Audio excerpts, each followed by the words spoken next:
everybody. Pete Meyer, Motor Age Magazine, once again coming to you from a very frigid Mahopac, New York, especially for a Florida boy like me. Even single digits in the morning is something I'm not used to.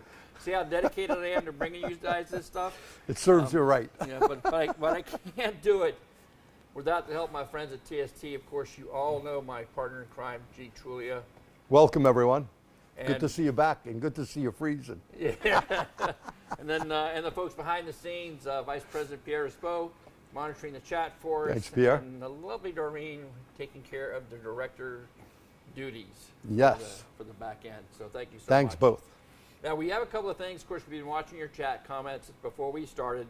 We'll address those here in a few moments as we go through the first introductory slides. But first, let me welcome you to the first TST Motor Age Training Webcast of 2022, the first of 8. 8 of them. That we have this year. Double your pleasure, double your fun, right? So that's it. We have a lot going on for you this year.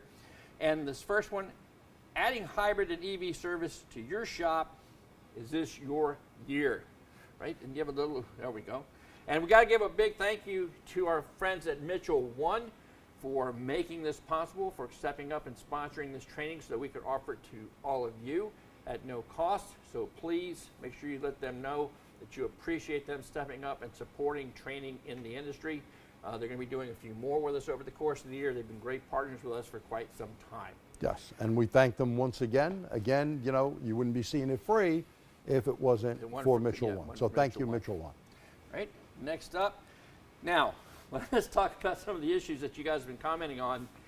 When you signed up, you opened an account with Learning Cart, which is the Motor Age Training website, and you should see an account page like this one. And if you could put that up there for me. Yep, it's there.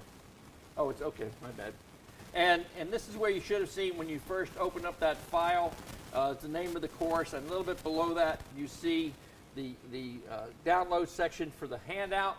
And yes, we just discovered that you can access the handout, you can open it up in a PDF window, but you can't download it. Not quite sure why that's going on. We will take steps to correct that. I'll give you my email address here near the end of the webcast. Of course, you probably already know how to reach us anyway, but if you reach out to me personally, I'll make sure that you get a copy of the presentation. And for tonight, hey, just grab a pad, some pencil, take some notes as you go along, because believe me, with all the stuff that my friend G has for you guys tonight, you're not going to get it in one sitting. You're going to have to hold on to your belts and be prepared for a lot of great information over the next few hours, and you're going to want to review this a few times to get it all inside.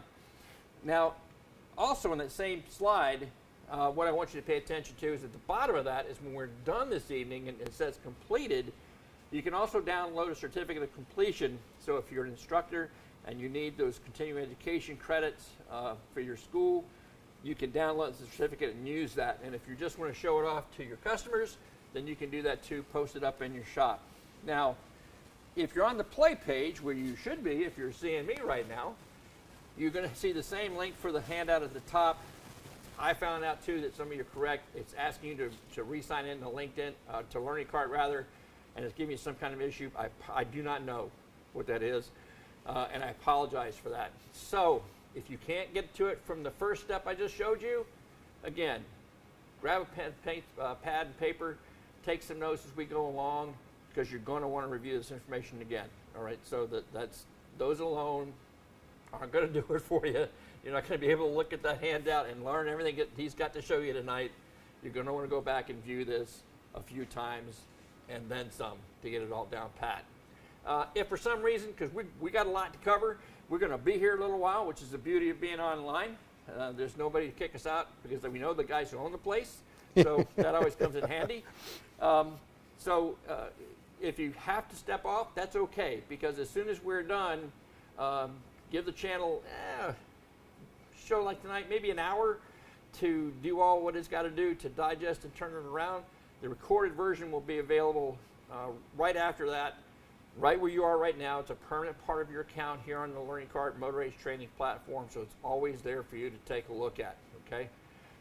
So, without any other questions on that, G, what's up next? All right, so here's what we're going to go over.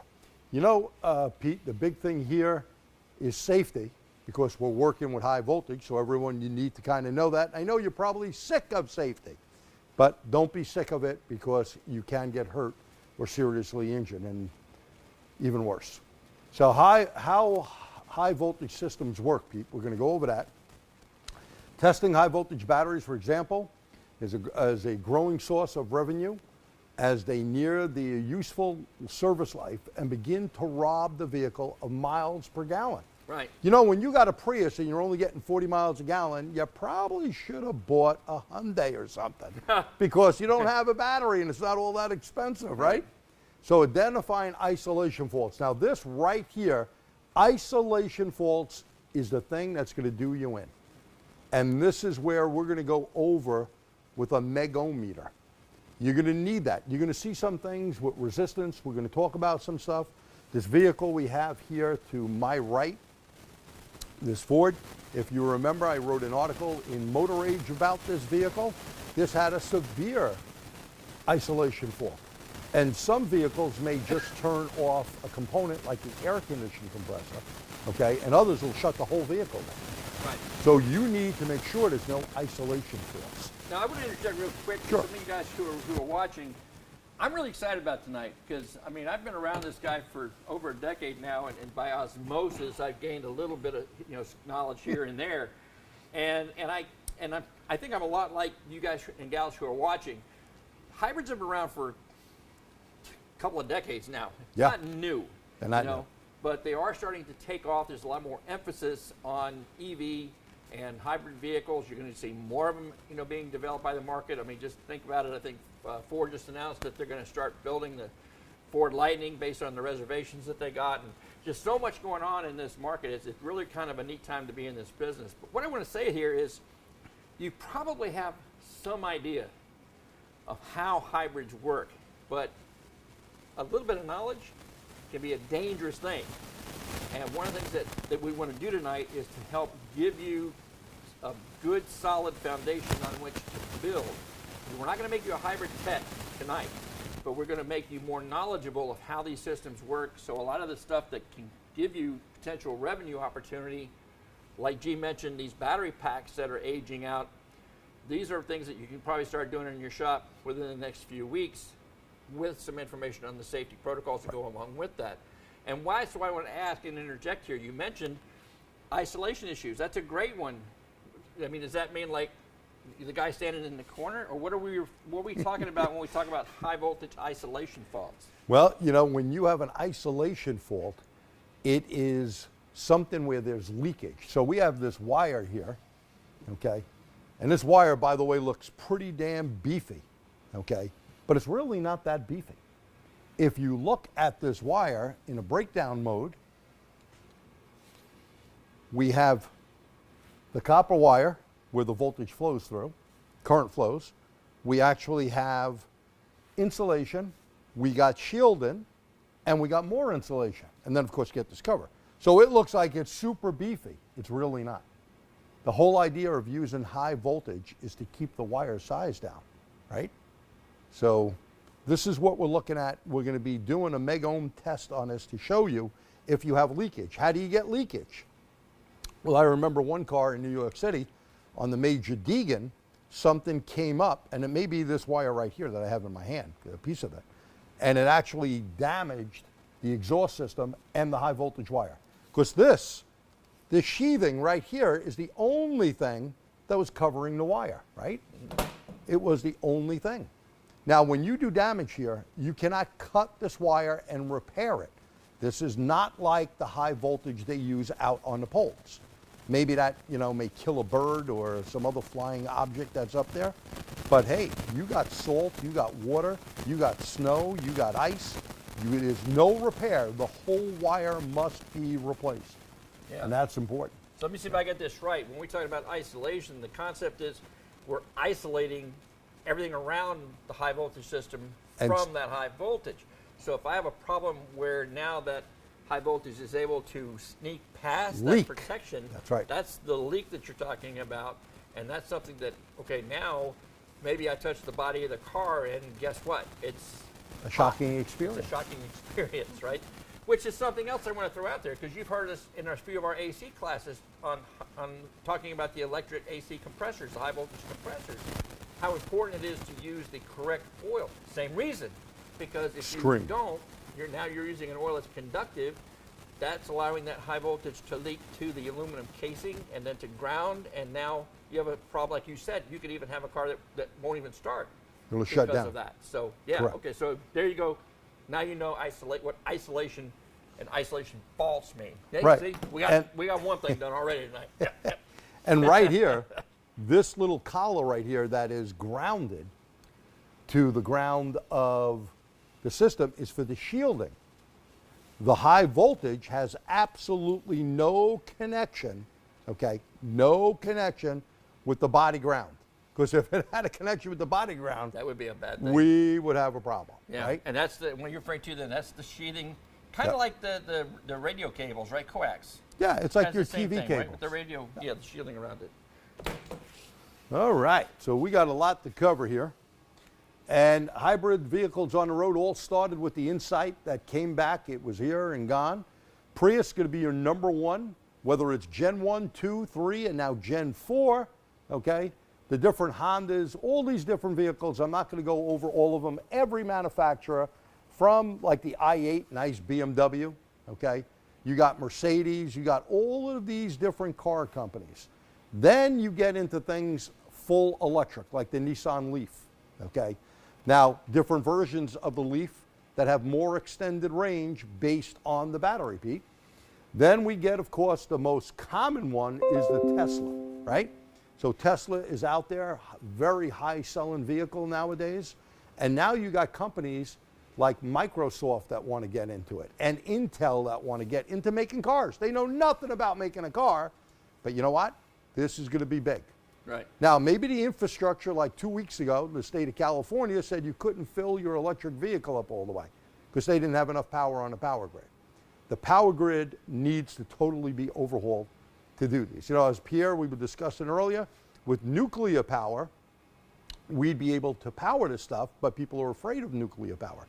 Here in New York, probably about 20 miles away from us and 20 miles away from the tip of New York City, was 3 nuclear reactors. One that was shut down about 1970 or so, because 69 it opened up, and the other 2 reactors just shut down last year. Now that produces a hell of a lot of power, but the idiots put it on a fault. So God forbid something happened. Of course, you know, government gets a little nutty. They don't want anything to happen. Safety is important, obviously, to shut it down. We now have 2 gas-fired plants north of here near the Vermont border, and they don't put out anywhere the amount of electricity that those nuclear reactors have. Yeah, and that's kind of part of the societal debate about hybrids and EVs.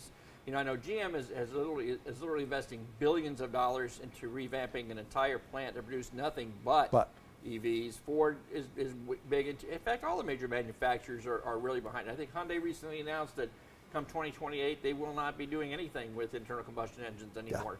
Yeah. It's kind of the trend that we're going in. Whether you agree with it or not, that's just the way it is. You know, it's like the guys who are adamant that I'll always ride a horse when Henry Ford came out with the Model T, right? So things change, and we just have to be prepared to deal with that change and how it's going to impact our industry. Right, and if you don't change, you get left behind. Yep. Right.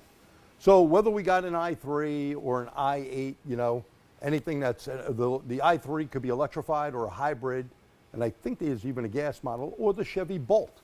Okay, the Chevy Bolt right here, a full electric vehicle with about 250 plus miles or better.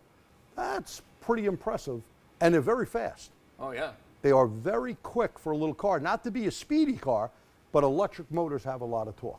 Yeah. Well, I mean, it's like the new trucks, right? The Lightning, the Hummer. They're going to go. Oh, and Chevy just started taking orders. They unveiled their CES. There's the Chevy Sierra. Yeah, the Sierra, and you have a vehicle. Cadillac model coming out as well. So there's going to be a lot of stuff, and you know, a lot of it was based off the Chevy Volt that we'll talk about later. And unfortunately, they did away with the Volt because, you know, the nice thing with a Volt, it's an extended range, a little bit different. We're going to explain hybrid here versus electric. But with that vehicle, you plug in, it's a plug-in, just like Honda makes now and Toyota and stuff. You plug it in, you can get up to 50-something miles an hour, miles a gallon per se, on one charge. Then what happens, we switch over to the gas motor that basically charges the battery up and then allows you to drive the vehicle. And you get regen like everything else. Yep. So everything is based off that. Now, an electric motor is an electric motor. When we look over here at this electric motor, we're going to be going on that later. That electric motor is the same type of electric motor, whether it's in a Honda or a Tesla. The windings may look different or whatever. These happen to be Toyota parts right here, but it doesn't matter. We have Honda parts. It's a motor is a motor. It does not matter. It's like taking a fuel injector and going, you know, Pete, this is a BMW fuel injector. Well, it could be the same thing. Bosch owns the actual patent on it, and it could be in a GM, it could be in a Hyundai, it could be in a Toyota. It's going to be the same thing. Don't worry so much about teaching the car. Teach the system and understand the system. So let's, saying that, let's give you right here, I'm not going to read the whole thing, I'm going to read the underline here for you. A hybrid vehicle is a vehicle with at least two different possibilities of propulsion. That means you got the ICE, internal combustion engine. The ICE, Pete, is going to allow the gas motor to take us somewhere. We have two different types of gas motors. Go, what do you mean two different types? Yes. We have one like a Honda is going to use, which is going to be a regular auto cycle with some VPS valve pause system stuff that is going to have a unique way of limiting the power. And it does not use like a clutch type disc or a damper disc, it's really called. But when we get into Toyota or this Ford, you don't want that vehicle going into gear, because if you switch from gas to electric, you're going to feel that hit. So to use a dampening plate, they limit the torque by using an Atkinson cycle. Now, it's not all that much difference of a motor. The Atkinson cycle has less torque. That's the difference. It has less torque. No big deal. Now, when we go to pure electric, is a vehicle designed for the use in road traffic and driven solely by an electric motor whose drive energy is supplied solely by a battery installed in the vehicle. So it doesn't matter, okay? It doesn't matter if you're looking at this. This works off an electric motor. Not all the time. This is all the time, okay? That's the only difference that you need to know, okay? Super important. And I guess we'd interject too that it's one motor, but it's not always one motor. Correct. Right? That is absolutely correct. Now, some vehicles may use full electric. EV may use one motor, multiple motors. Most hybrids are going to use two motors. But when you go with IMA, integrated motor assist, that Honda first made, well, Hyundai has used it, BMW has used it, all right? One motor generator still can be quite helpful. It's a different design. It's an inexpensive design, because all we're doing is sandwiching this electric motor in between the engine and the transmission. Right. Now, the EVs, these are actually like at the drive wheels, right? Some of them are at the drive wheels, yeah, right? Or some of them are actually going out to where we could actually have the drive wheels, are what you're going to see on every advanced electric one, where they're going to have one motor per wheel. Yeah. Even the Corvette, the electrified Corvette that they said they're going to come out with over 1,000 horsepower, they're going to probably put those motors at the front wheels. Mm-hmm. So you'll have a gas engine and that. Now, when we look at an Acura NSX, that uses like the IMA with a special 3.5 gas or ICE motor to give it power, okay? And it gets exceptional power in the 3 seconds or maybe a little under range. That's pretty damn fast. Yep. And as you know, some of these Teslas, you get the battery that is let loose by, all of it is released by electronics, meaning they hold some of the battery capacity back. You know, when you guys had that bad storm in Florida a couple of years back, when they had to get people out of there, anyone that had a Tesla, all of a sudden, let's say they only had a range of 150 miles, they had like maybe 200 miles. They allowed the battery to deplete more, and they did it all through the airwaves. Then later on, the people went, what the hell happened to my extra miles? Well, what happens when you deplete a battery too much that we'll talk about, you start killing that battery. And batteries are the most expensive part right now. Most of your hybrid vehicles for quite a while have used nickel metal hydride batteries. Most of your EVs and some hybrids and plug-ins are all going to use lithium ion. Okay, and there's going to be lithium polymers, there's going to be different types of lithium batteries out there. Yeah, a lot of changes in battery technology. Yeah. They're more expensive and they're more finicky. Yeah. Okay, lithium, we could have issues where something could go on fire. You've heard about all the fires. In fact, when we get on the Chevy Bolt later, we'll talk about that. Okay, now here, safety is key. There's nothing more important than your life. And you may go, check it out, don't worry about it. Well, all you need is one shocking experience. The difference, Pete, between AC and DC, we all probably got a bit of a shock plugging something into a wall, right? And usually just get knocked back or tingle. But we get that from a DC, okay, it's going to be like going to the chiropractor when you have a stim machine on you, and if the dude overcranked it, it's going to take your muscle, and your heart's a muscle, right? And you're going to be dead as a doornail. You're done.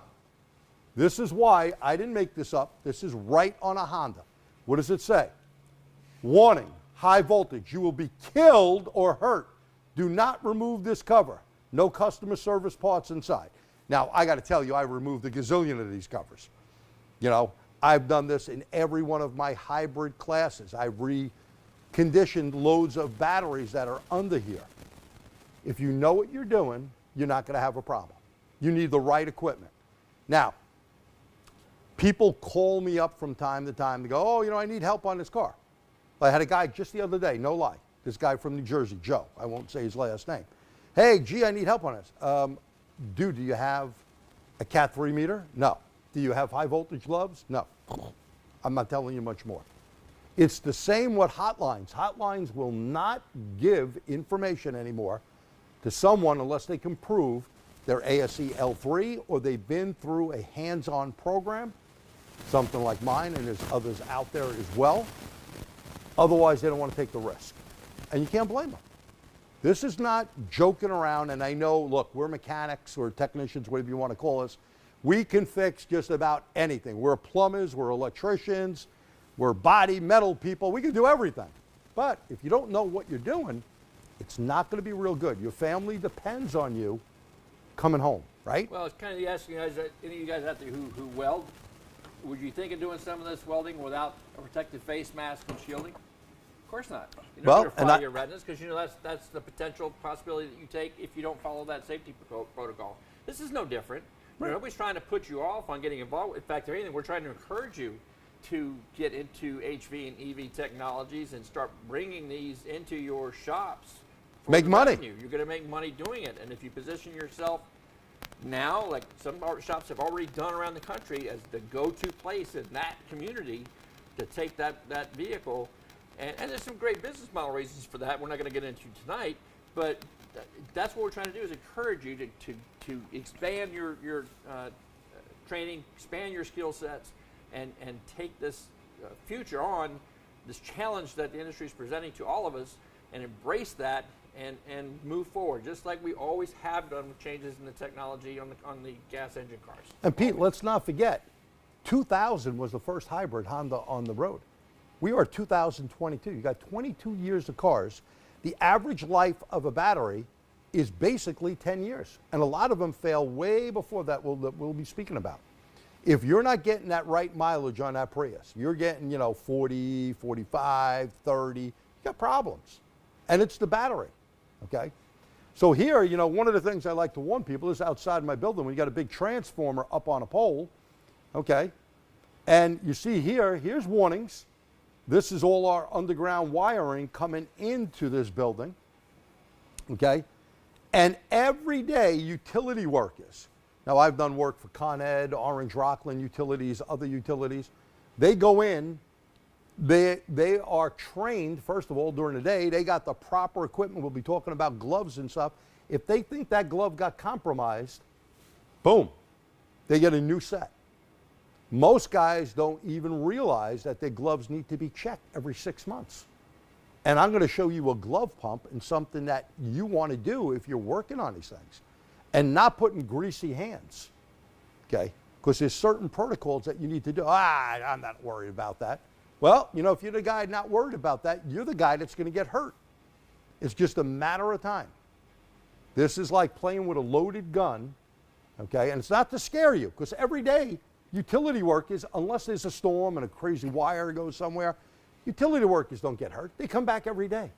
And they're working, some of them, 10,000 plus volts, okay? So there's a big difference there. So here is lethal voltage. We all know standard wire colors. Low voltage, yellow and black, under 30 volts. Intermittent voltage, under 60, blue or green. I've never seen green, but this is an SAE, Standard Society Automotive Engineers. At one point, I guess they were going to use green. I've never seen it. Okay, high voltage, 60 volts. And we should say some 42 volts on steering, like on Toyota. You may see a yellow wire. And no, it is not a airbag wire, because we know airbags are yellow. That yellow wire, that's where you need to RTFI, read the frickin' information, is for their 42 volt steering. They don't go like a lot of vehicles that only use 12 volts because it's a lighter vehicle. But when you get into, let's say, a four-wheel drive or a heavier vehicle, you're going to have to, my Nissan outside, that's a heavier vehicle, the Ultima, that's 42 volts on that steering. It needs it because it's a bigger vehicle, okay? So jewelry, you know, you see like Pete's ring, so you got to be like me. No rings, just fingers, okay? That is a good way. When people come in here and they tell me, you know, in my hands-on class, I go, dude, you got any metal on you? Well, I may have to go to the bathroom. I said, it's more than I need to go, right? If you got piercing somewhere, you better take it off. Any metal is a great conductor. It is not a good idea to wear a metal belt. I tell people, you got to take your belt off. You know, you should not have metal or steel toe shoes.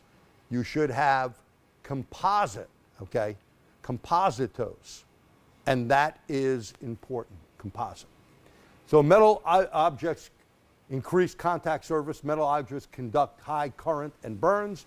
Wear the high voltage gloves near any open connections. Now that doesn't mean you're going to be doing tires on the car and I'm going to put my high voltage gloves on, I'm going to do an oil change. No, we're not saying that. We're saying when you're working on the high voltage side, okay? Test the gloves for pinholes. Well, how do we do that? We're going to go over that in a second, right? It's the same, this Cat 3 meter and leads.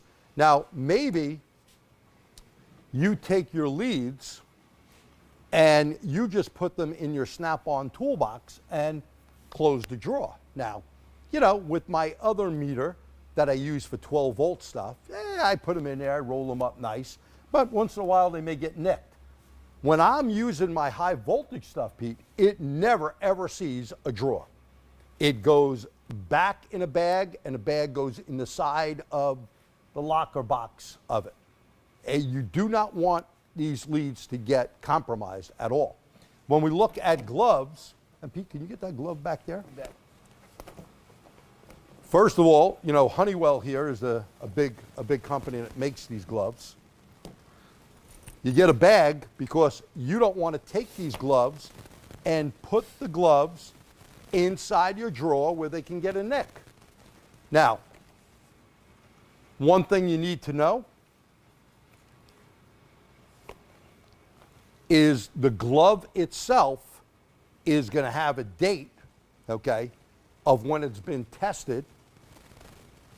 And 6 months after that date, well, this is about there, ready to go in, okay, that it needs to be recertified. And don't take for granted, I mean, all the OEs tell you to do this. Take the glove, roll it, and then, hello, how are you? Okay? And you're going to hear a leak? You ain't going to hear a leak in a real shop. Give me a break. So, what do? Well, first of all, you get the glove, and you don't get welding gloves. These are special gloves that are approved, okay? You see they got a rating. These are covers that must go over the gloves. Now, some people don't like wearing the glove, okay? Your hand has to be measured around here, not the thumb. So you go around the knuckles, And if you're going to wear a glove, a cotton cover, so like down your way where it's real hot, some people do it. I personally, the less glove on me, the better, because I want to feel, and it gets a little difficult to feel little small things through here. So if you're doing that, you need to order a glove at least a half size bigger. You should get glove dust. Now, Salisbury makes the gloves, makes the dust. This is important too. You don't want to put powder or anything else in there. Your hands must be totally clean. You can't have, oh, I just worked, I wiped it on the rag. You wiped your head on the rag. You are going to damage the glove, and it's not going to be a pretty picture, okay? And if you think your glove has been compromised, like your cover, you can see these covers. Now, I go through gloves about, I'd say about once a year. And here's one from one of my guys. My glove failed, but I put his on here. This is called the glove pump, okay?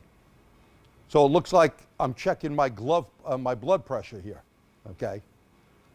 So the blood pressure, we're going to do this. We're going to pump this up. Now, it could fail for a couple of reasons. When these gloves go to the testing facility at Salisbury,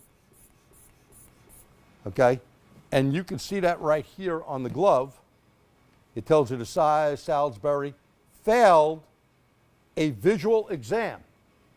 A visual. They don't even take chances, and you may go, where? Notice they stamp it, and look at this, they circle it. Now, if there's a hole in the glove, this is right away, you can't use it. They keep one of the gloves or they rip one of the gloves, but they send it back to you. Feel that, Pete. You're gonna notice something. Yeah, there's Okay. a little tear there. Now, don't get too excited. No. Okay. It's not a blow-up doll. It's a glove, right? So right here, this is a reason for failure. Now, a pump is great. If you do this and you have a little bucket of water, like you're not going to hear it, you're going to put this in there. If you see any bubbles, guarantee the glove is no good. Okay, it's shot. Now you have to dry the glove, and you're not going to do anything silly, like blow high pressure air at it. Okay, you can wipe it down with a clean cloth, make sure it dries, air dries. Then you take your glove, and we can release that. You take your glove, you put some powder in the glove,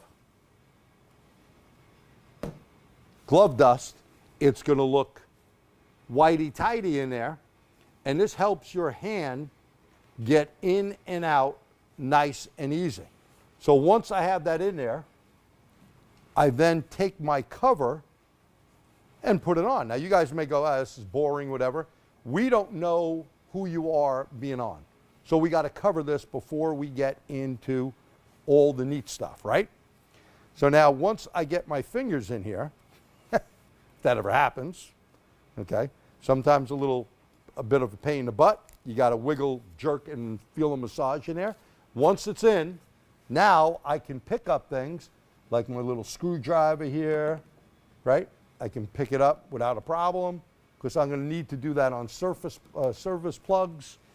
And when we're done, we take this, put it in our bag with our glove dust, close the bag up, and put it in a safe place. Yeah. Now you're done. A couple of things too, I think, and correct me if I'm wrong, G, but it's not just the abrasions or the pinholes that you're looking for in these gloves. You want to keep them protected like G does, because you don't want anything on the surface. You don't want any oil, grease, anything at all that's going to act as a conductor. So if you have a bunch of grease on there, you may not get it right through the hand, but it can follow that up and hit you in the forearm. We're talking about a lot of voltage here. Another thing too, G, that I've read, there are services available for your shop that will rotate your glove stock for you. And they'll, every 6 months or so, they'll you send your it out. gloves in. They get inspected. If they're okay, they'll recertify them, send them back, or they send you a fresh set, so that you don't have to keep an eye on this. And if you have multiple techs in your shop, well, they all have to be fitted personally for the gloves that they need. It is not one size fits all. Oh, and that's a good point you bring up. Don't use someone else's rubbers, right? So that's an important thing. Do not use anyone else's gloves. That is not a good idea. They're your personal equipment.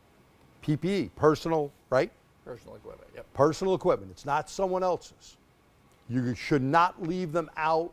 You know, people throw different parts elsewhere. You may spill your Mountain Dew, or his guy likes Pepsi.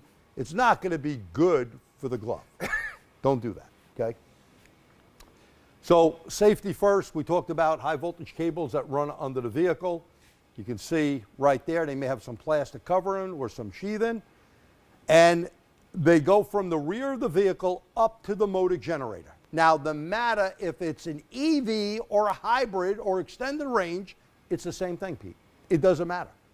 You're going to have a battery that is in the rear of the vehicle or under the vehicle, and wires are going to run up to the electric motor. It's not rocket science, right? And usually, we should say, it doesn't go directly to the motor.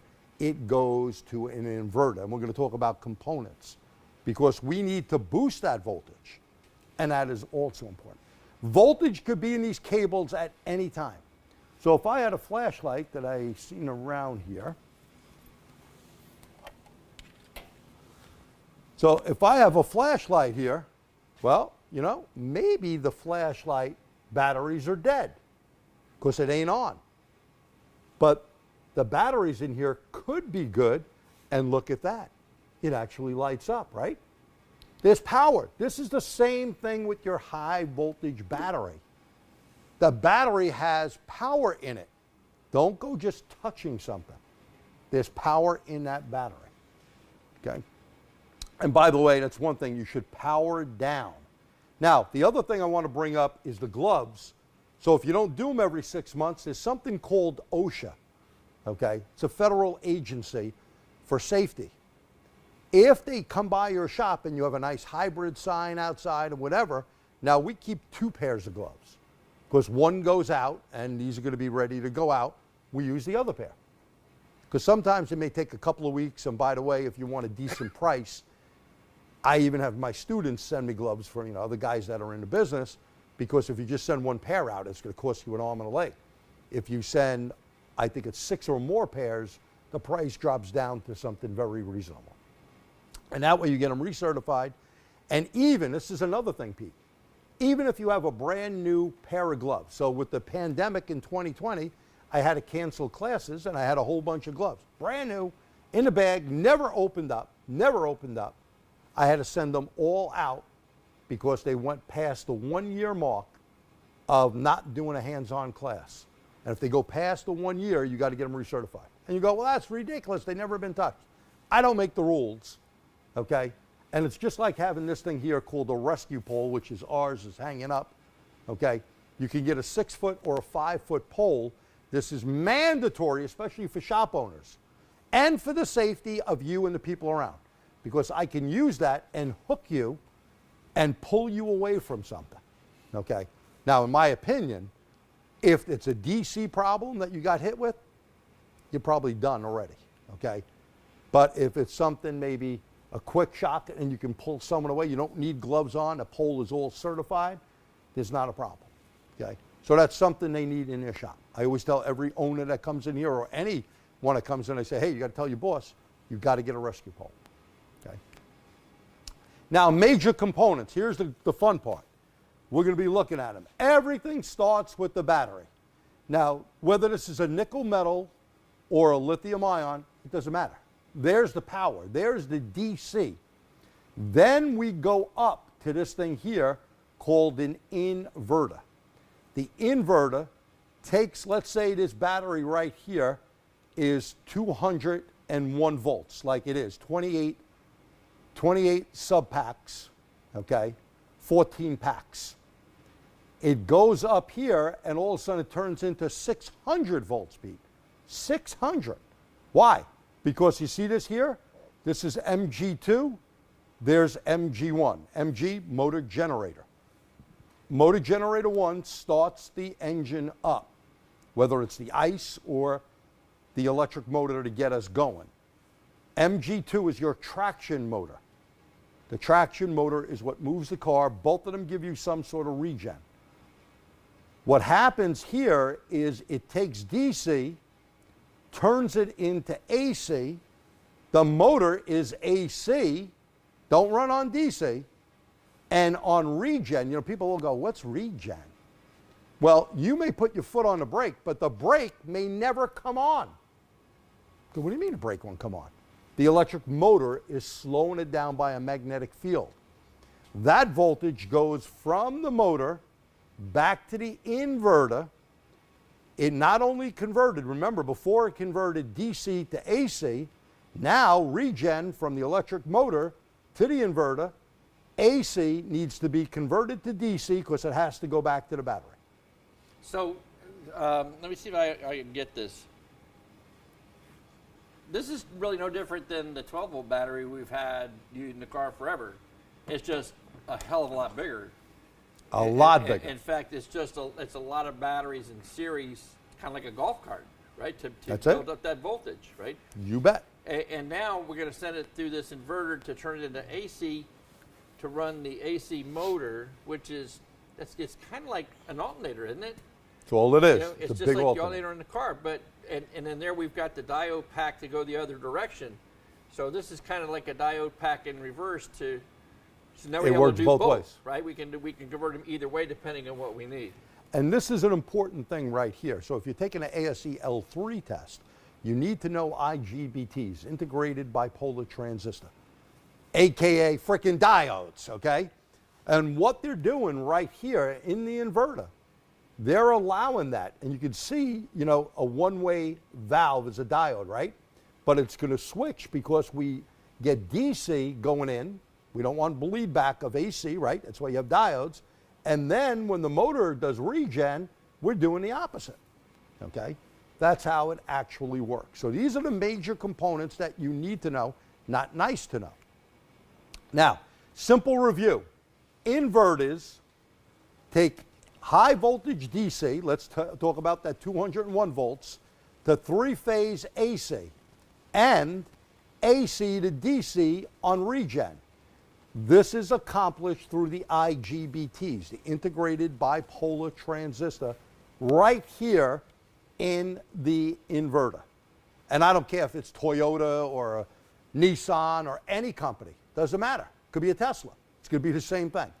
Now, for our diesel guys out there, I don't want to confuse them, right? Because if you're thinking regen on a diesel, totally we're different. We're cleaning out that particulate filter, right? That's a different thing. Totally different. Very good point. Yeah, it's a regenerate.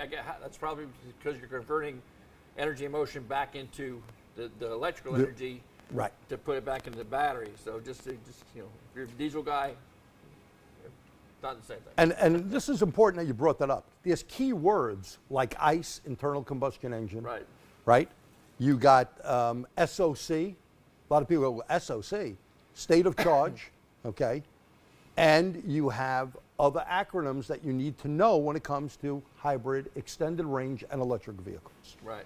Now the converter, now right here, just like we have on this Ford in here, this Ford hybrid, you'll see it has RTFB, read the frickin' book. There's a warning sign. There's high voltage cables coming in here. This is the converter. The converter's job is to take DC, high voltage DC, and drop it down to 12 volt DC or 14 volts or whatever. This right down becomes your voltage regulator.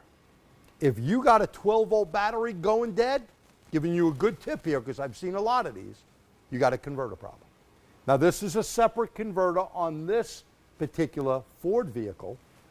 On this vehicle, we said this was the inverter, but underneath it, and we're going to go over it, we have the converter, okay? So let's take a little time out break here, Pete, and let's move this converter right here, right up. And I'm just going to take this cover off. I unbolted it already. It doesn't come out that easy. And basically, this is the inside. This is a Gen 1 Prius. Now, these all look like coils, and this is unbolted already as well, because we're going to do a capacitance test later. Newer ones, this is an oil-filled one. Like, you remember the old oil-filled ignition coils you had? Well, they don't use this anymore. Everything is like the E-coil, right? You know, like if you're working on a Ford or a BMW, everything is an epoxy coil. Well, all the new inverters are also epoxy. So inside the inverter, right here, we have high voltage coming in, and we have a little interlock switch right here. So where my finger is pointing, this interlock switch here, when you pull this cover, shuts the power down. And you're going to go, well, how the hell does it shut the power down? Okay, so right there, good shot. You see this resistor down here? This is going to help drain down the high voltage in these capacitors. Because if you charge a capacitor up, okay, even if I took an electrical plug that I stick in a wall, and I took power and ground, then I went to the negative and the positive of this, I could charge this up, and it will hold power in here. The difference between a battery, okay, and a capacitor is a battery makes electricity and stores electricity. A capacitor, this is a storage device only, okay, and we need to bring the power down. You're looking at here, these are 450 volts each. Do the math.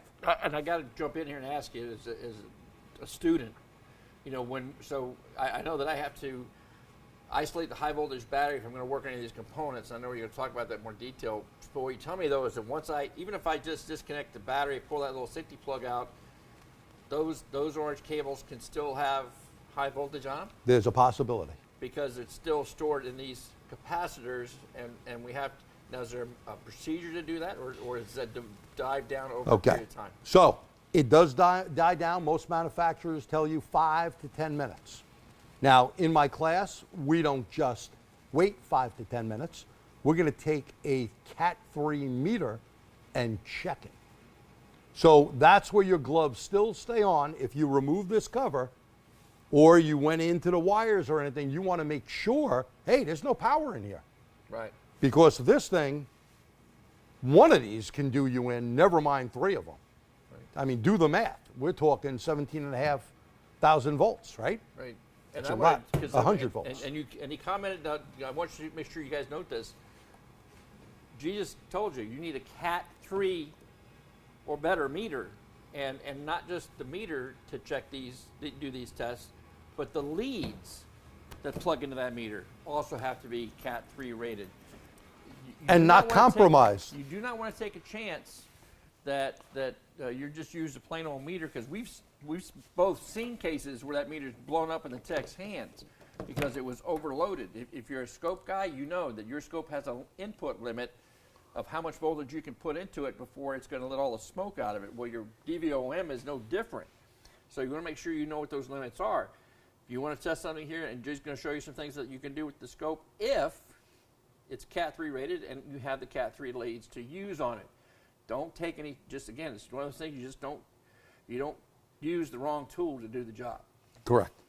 And right here, I don't know if this will show up on camera, but this is Cat 3, or you know what? I bet I can put it under this other camera. Switch, oh, okay, let's see if you can get it there. If not, we'll switch to the, yeah, you probably can't see the writing on that camera. All right, let's switch to this camera right here.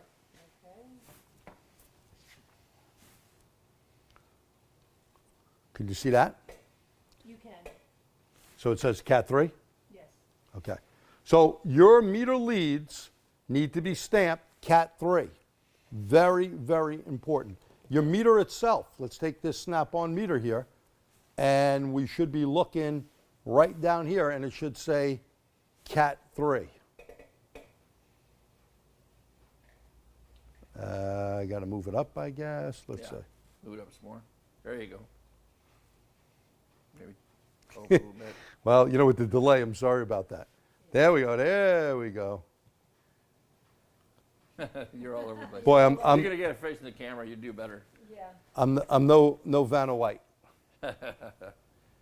But you guys know, if you look at your DVOM that you've got in your toolbox, and you look down there at the bottom right, you're going to see where it gives you the Cat rating for your tool. And you want to make sure it says Cat 3 or better. See that okay? Yes. Yeah, you want to make sure that that is the case. So, you know, Pete was talking about right here that you know, when you look at the scope stuff we have up here, now these are two common scopes that are out there on the market. You got Pico. Well, unless you bought a special kit, Pico you got to be very careful with because you could burn the channels out, all right? And their leads are not Cat 3 certified. This is done with 3 amp clamps. This is UVW of a motor, okay? So you can see the different colors right there. You got one looking black, blue, red, okay? This is Pico with 3 amp clamps. Now, the E-scope with special leads, not the leads that come with it. These are Cat 3 leads that you need to get for the scope. The scope can handle the voltage. This is a 2-time based scope. You'll see here the 3 colors intersecting each other. As one goes down, another one is up. This here, the reason why I have what I call the picket fence, it's like when I do my scope class, a picket fence, if there's a hole in it, I know something dropped out. So that's why I like doing 2-time bases, okay? Yeah. Not totally necessary, but it's a lot easier to find a dropout. In fact, in the last class that Pierre worked with me on, we actually had a problem on a Honda that we were doing during the class. Right. And so to point out too that if no matter what kind of scope you have, if you have like any of the Snap-on models with the scope modules, you can do this with the amp clamps. Yeah. And you're going to get the same kind of a pattern. And the other thing I want to share with everybody is take a close look at this. If you remember your Votech training, that's a 3-phase alternator all day long. All day long. That's what we have to rectify before we can send it back to the battery and the charging system. So you're looking at exactly the same thing. You're looking at the output coming from each one. And if you've got a short or open in any of those windings, guess where you're going to see it really, really easy. You bet. And of course, always start with the easiest. I always say, don't take the backhoe out unless you're Pierre. The shovel will do, right? Okay. But the other thing is, when we talk about hybrid, extended range, or EV motors, the only difference between that and an alternator is, well, 2. It's bigger and it's brushless. Right. Okay? So these are brushless motors, and nowadays, you know, we're going brushless fuel pumps. You see more and more brushless steering rack motors. You're going to see more and more brushless. Why? Even some of my like Snap-on guns here, some of them are now brushless ones. When I had the older version, the guy goes, hey, we got the new brushless version. Okay, so now I got to update or I evaporate, right? So let's talk about insulation test, and then we're going to show you an example of how to do it. Are there any questions so far? Or any? There was a comment actually about when you showed the picture of that end on that wire, it didn't have the cover on it for actually, it was not a Cat 3 in that condition because it didn't have the That's a great point. Look at that. And look at that, Pierre. Now that is very good. Yeah, good point. I wasn't there yet, but you see this? Let's get a hand shot. This is very important, and I think you're going to see the difference right here. So whoever said that is on their game. I was going to talk about that. You kind of jumped the gun on me. Could they actually see that? Yeah, they can see it. Okay. So when you have an extended tip like that, unlike this, this makes it Cat 3 certified. This does not. Because if you got anything arcing there, there's going to be a problem. So we usually leave it off here to do what we're going to do in a little bit with this. Okay. But very, very good observation. Thank you for the comment. And you can see I had that off on purpose. All you got to do is either you pull these off or unscrew them, depending on the lead set that you have. And I did that here as well, because when your little tip is sticking out, I'll give you an example. I was going to show this. Put these other 2 leads down. Here's the cap, right? So when I put this on, you may not get enough area, and what we're going to do on a wire in a bit to show you an isolation fault, it's more difficult like this, okay? But using it properly, very good. Thank you so much. I got to pull this back off. There we go. All right, so let's talk about how to use an insulation tester. And here on this thing, you know, be careful. A lot of meters say they're hybrid meters. If they do not have this right here, this is for the the isolation test. Okay, you see it says isolation? You do not use any of the plugs here. And there's that Cat 3 rating blown up real good. You're going to use here, you can either use the red lead in there or the black lead. It ain't going to make a difference. You're going to put the special lead in here that has the trigger, or you can trigger it from that test button. That's going to make the difference. So go ahead. Oh no, I was going to say, and this is just another one of those hybrid terminology, like it's just like learning the language you did with your gasoline engine or diesel cars and trucks. It's the language of the hybrids. Right at the very beginning, remember I had to get clarification, on the isolation faults. Well, again, that's the leak through what? That's the leak through the insulation between the high voltage and the rest of the chassis. So that's what we're looking at here. The insulation test is basically to help diagnose the isolation issues. You know, are we able to contain and keep the HV where it's supposed to be, or is there a problem? So this is what we're getting to here with this tester, is to help find those faults and find those losses.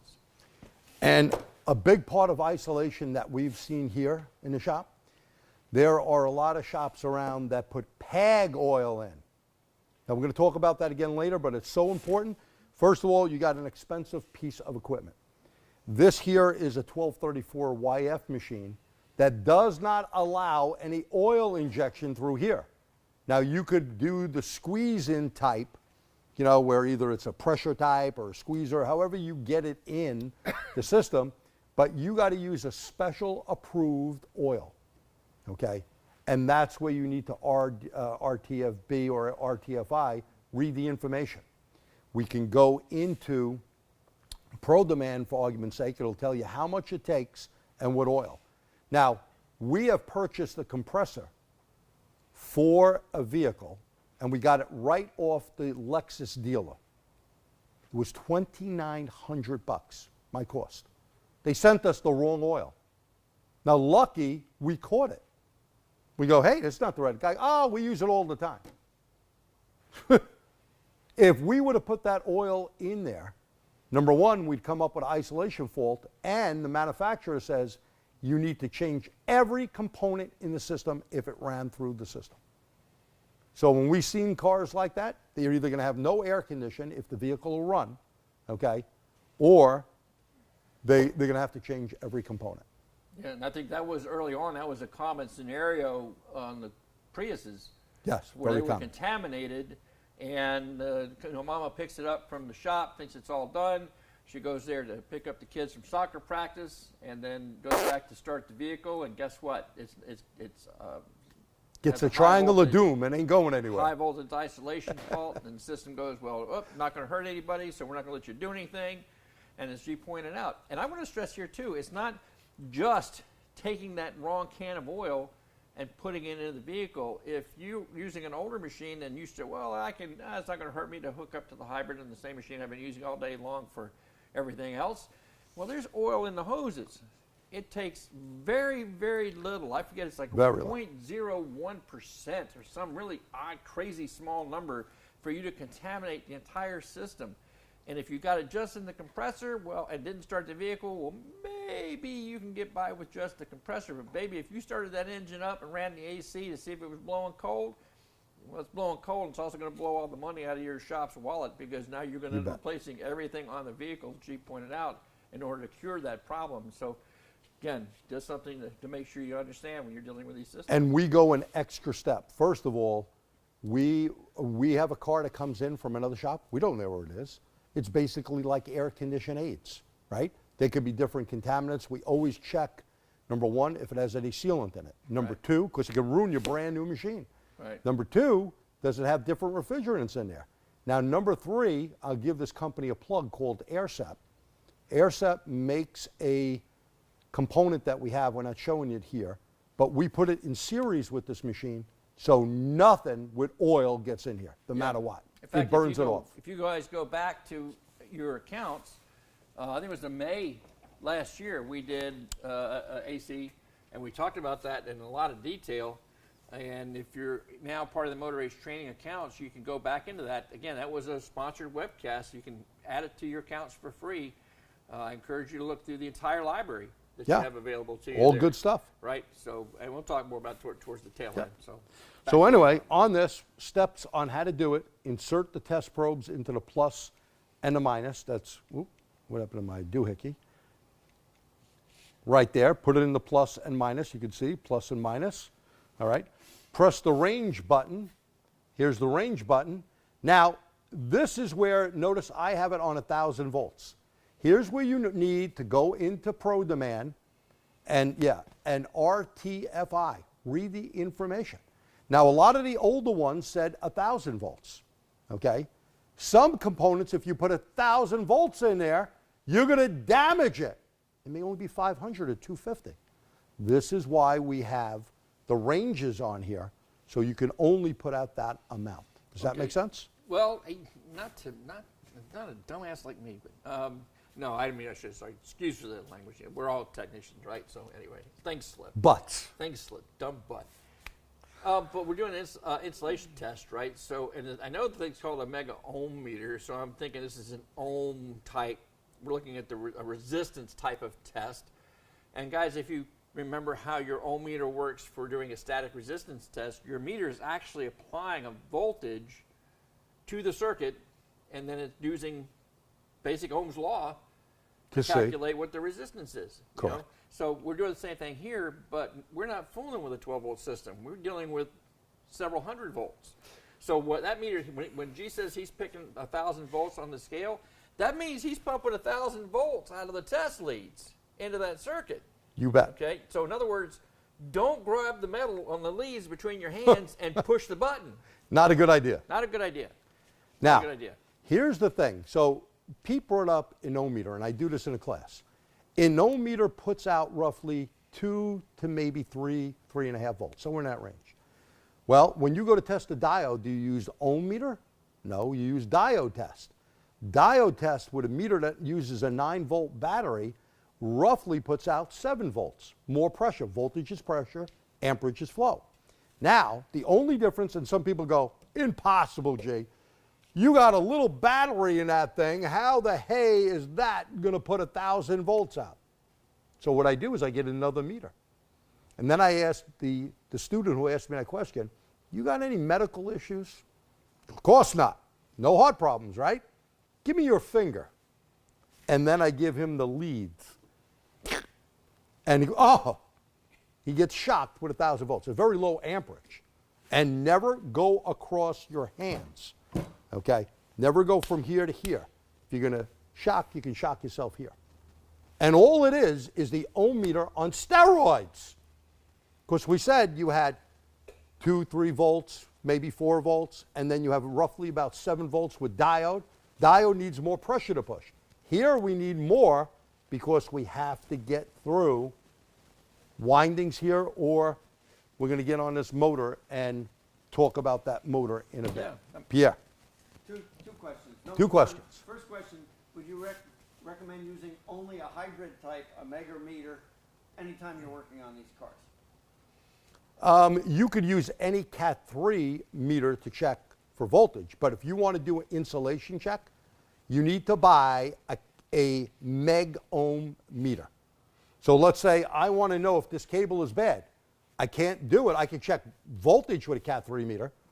Okay, that's not a problem. Snap-on makes a whole bunch of meters, many of them Cat 3 and other brands as well. But I cannot see if it's leaking. I can't put the amount of pressure through it. And we'll get on that in a second. Good question. Next The question. second one was actually, what brand do you recommend? Snap-on, because we're on Snap-on.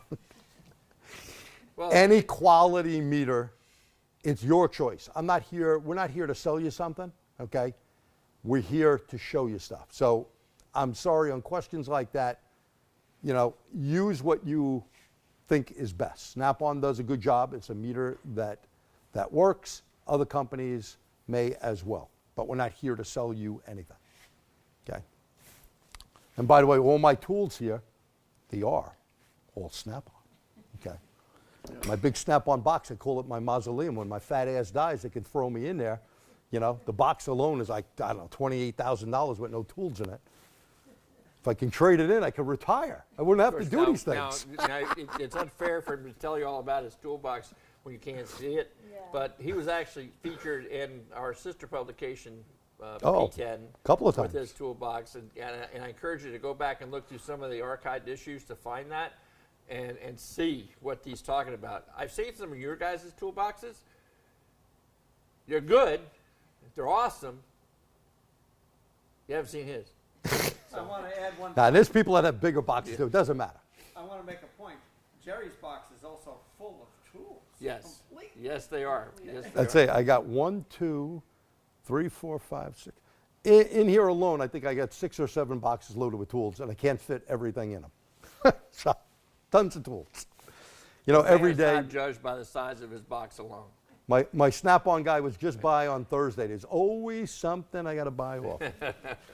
Anyway, push and hold the button. Now you can use, when we talk about the button, you can use this button here, or we can use this button. This is my preferred method because I'm right near something to press it, and you're going to see when we do that. Okay, this is the preferred method right here. And again, for those out there to keep it Cat 3, this could, because stray voltage can come out here. That's why you don't want to do it. But for what we're going to do tonight, you'll see that's why I'm doing it. Now, roughly, you're going to see about 2 to 2.2 gigohms would tell you you got a good circuit. It's when it starts dropping down, okay, that there's a problem. You don't want a connection, and we'll talk about that. Anything less than 2.2 gigohms or the OEM spec, this is why we need to go into pro demand to see what the issue is, right? And what, excuse me, what are the test points that you're looking for? Okay, so we're going to do UVW on a motor, and we could do that right through here. I don't need to go take the motor apart. I could take the cover off and go through my UVWs, 2 of them. This one here, In other words, those are the ends of the 3-phase wires. and you need to read the information carefully, because if you start putting power in here, you may damage these electronics. You may have to disconnect the wires. That's why you RTFI. Does that make Yeah. sense? So back way in the old days when they had alternators apart on our school workbenches and we were measuring the stators, the windings, they would tell us, you go 1 to 2, 2 to 3, 1 to 3, but in this case it's U to V, V to W, Right. U to W. So you're checking all the combinations between those 3 phases. And you're checking, we're going to do that on here. And then you're checking to see if they're The grounded. ground, just like we did there. So there's, yeah, okay. There's no difference. If you worked on an alternator, now, you know, I'm going to date myself and Pierre's an old SOB as well, and Pete's behind us. But at any rate, I used to rebuild alternators and Yeah, starters. yeah. I mean, even my Snap-on air conditioning board, I used to rebuild air conditioning compressors. It's not nowadays in our business, you know, worth to do it. It really isn't.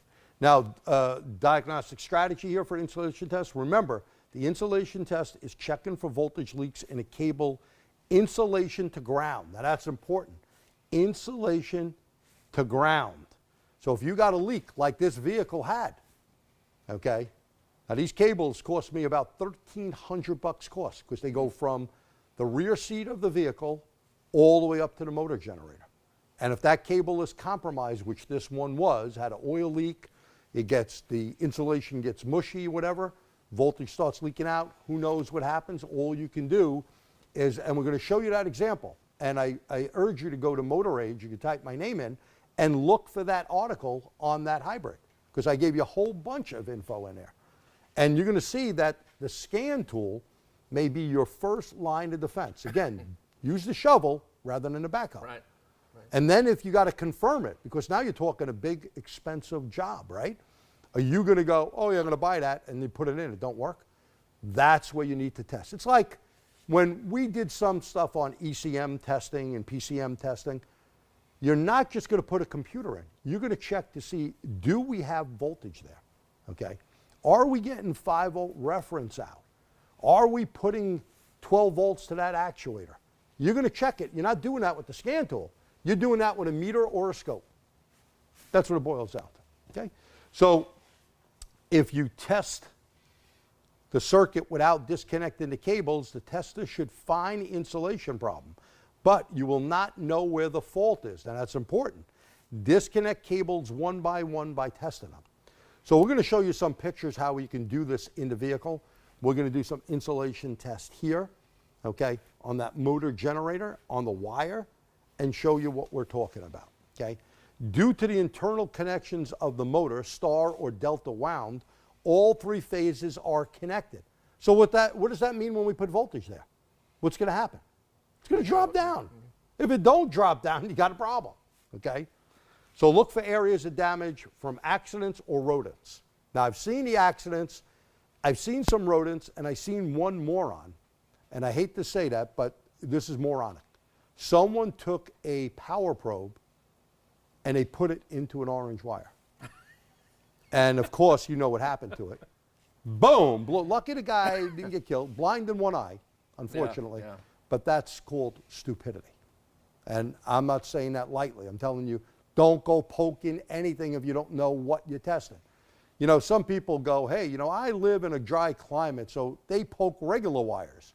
Now here on the East Coast, you know, like we got some cold weather just for Pete. I ordered her up, by the way.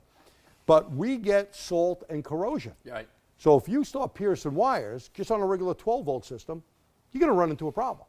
Yeah. We have to carefully back probe stuff.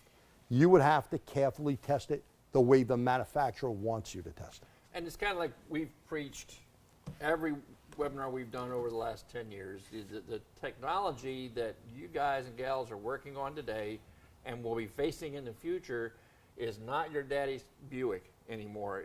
If you remember what that was. You know, yeah. Saturn Mercury, used to work for Saturn. them. All out of business. You go. Plymouth, you go. But anyway, what I'm trying to make the point here, and we always try to make this point, is that you can't go by general knowledge, what you learned in trade school, what you learned from that old guy in the shop that kind of brought you under his wing when you first started. You've got to do your homework. You've got to read up on the system operations. You've got to read up on the component testings. You've got to, like Jerry loves to say, RTFI, you've got to read the information before you try to do anything. That would have avoided problems for the guy with the power probe.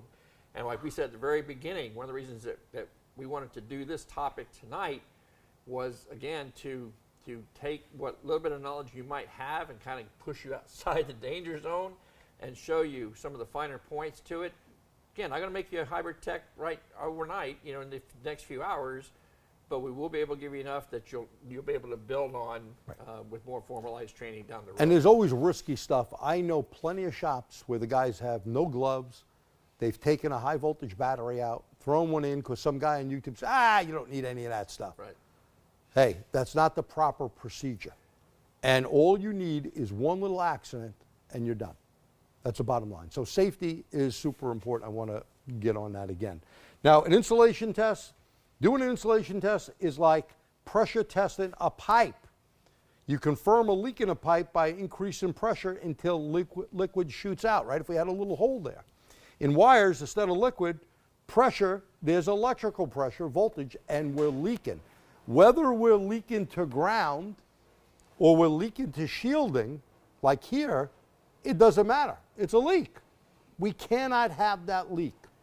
Now, I've seen some cars where this is underneath and how do people set lifts? We've all been in cars where the floor is up on one side.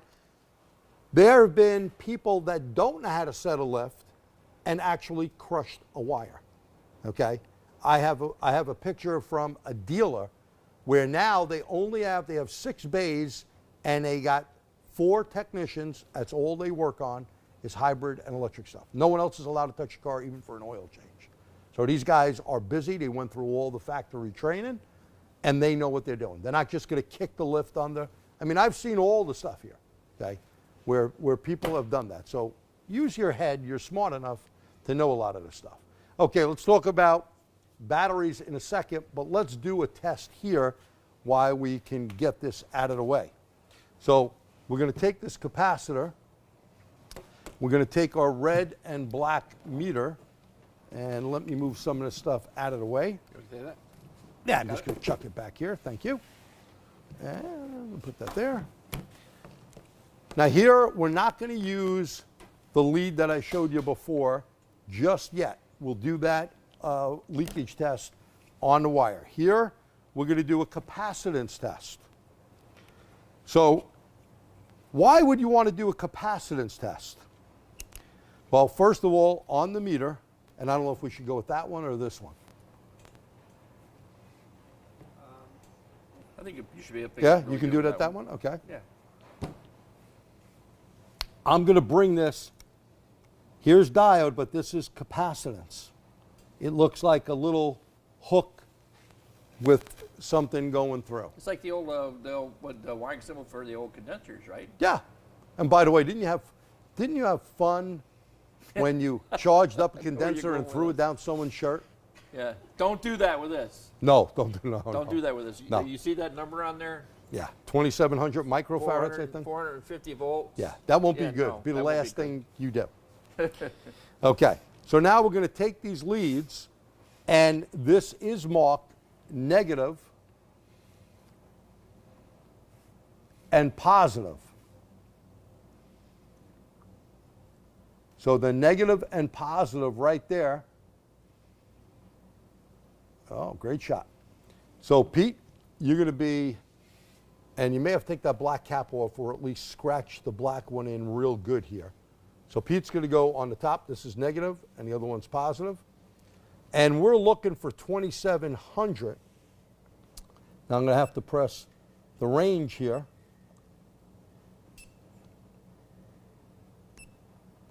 You may want to scrape that around. We're not getting a reading. There you go. So we got 28, and what does that say there? 27. Now you had 28. Oh, there we go. 24. You got to make sure you're scraped in pretty good. If you're not in the range of the microfarads that is actually on here, okay. Now you may go, well, Pete, what type of problem am I going to have? Who cares about this? What did I say? How does this thing actually work? Okay. So again, let's go back to this, Pete, and talk about this is the inverter. The inverter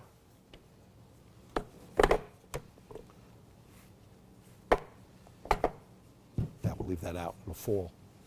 The inverter takes the voltage right here. You see these two orange plugs? The two orange plugs here are the wires from the high voltage battery. Now we don't care whether that battery is on a Honda, a Toyota, a Nissan, a Chrysler, a Tesla. It don't matter. Voltage is voltage. You'd have positive and negative coming up. Whether the battery is 158 volts, whether it's 300, 400 plus volts, don't matter. It's going to come into here. The electric motor needs more power to move the vehicle. So it goes in and it's going to get boosted. It's going to get switched by the integrated bipolar transistor, IGBT, from DC to AC, because that motor back here only works on AC. It does not work on DC, right? So that is what the inverter does. The bottom part of this right here is the converter. This is going to take the high voltage DC and make your OBD2 system work, your headlights work. This is going to be like your voltage regulator. And that voltage regulator, if we weren't getting at the battery, let's say you put on your Snap-on tester or other brand to the battery and you go, or your meter, and you go, I'm only reading 12.6 or maybe 11. Maybe the battery is draining down. Well, you may have a bad converter problem. Does that make sense? Yeah. Now, the other thing I forgot to tell you there, on this side, we talked about that capacitor and what may happen or not happen. Yeah, we'll leave this here and I'll just switch that around. Is I may have a complaint of low power, hesitation. Well, if my capacitors can't store the energy and get the energy out, the car may not have power, feel like a hesitation. So we've had that issue on these, and replaced them. Now, when you buy these new from the dealer, good luck. I'll be honest with you, almost everyone we did, we've gotten from a salvage yard. So that's an interesting question, and I'm trying to think of the diagnostics involved with that. So, and if I'm understanding you correctly, because we're now using the electrical energy to power the motor, which propels the vehicle, if I can't send that full voltage to the motor right here, right now, it's going to be like a hesitation. Yeah. It may not have the right power. Right, and so we can trace that back maybe to a faulty capacitor, like you said, so we can't deliver, because electric motors are right here, right now. That's what makes them really cool when it comes to acceleration. I mean, you're looking at 0 to 60 times in 3 seconds or less in a lot of these, even some of these big trucks they're building now, EV trucks. Super fast. Super fast, because it's just right here, right now. Drive a golf cart? You know, try that. Anyway, and multiply that by a factor of 100 or whatever. Pretty cool. I guess what I'm asking is, if I were going to suspect that, is there something on the scan tool or scope or meter or something that I'm monitoring for that? So you bring up a good thing. So the #1 tool used in the country is the scan tool. But depending on the year of the car, you may be limited to diagnostics on it. They didn't write a diagnostic particular plan. There may not be a code. There may be a code, okay? All depends. Obviously, the most important tools is what God gave us. Your brain, your eyes, your ears, your nose, your hands, you got to use them all. So you look at something, you listen to something, you go read up on the system, you connect the scan tool, you look for codes, you look at data. And then you may be able to hone in where you may have to do this capacitance test. Now again, we've done a bunch of these, okay, that have burnt up, and the complaint was first from the customer, they felt a power loss. They've seen mileage go down. Well, someone sold them a new battery. Well, that didn't solve their problem, okay? So you take it and you check these. Now, we can't buy these. You can't buy any component in here that I know of. And there are some companies that remanufacture some of the stuff, including, we'll talk about this motor, how they relace the motor. Here's the problem there. You want to put this thing in, take a whole thing out, and some company from Joe Schmo land didn't lace it right. You may not get, this is not when I used to race my stock cars years back in the Bronx. We used to rewind the motors to get more power out of them. Who knows if they're doing it right on that? You may not get the right power. Yeah. So I would say you stick with OE and you don't run into a problem. Okay, so we're good with this. We're going to do that. Let's do this motor generator here. Let me flip this out of the way. I'm going to move this back. Going to move this down here. Yeah, take that motor, take that one wire.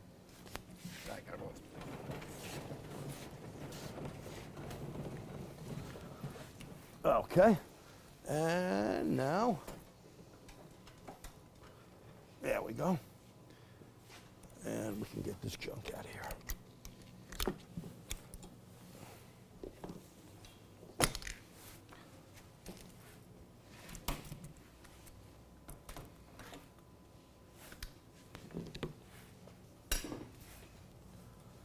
Okay, so now if we have this motor, and by the way, these have become smaller and smaller as time has gone on.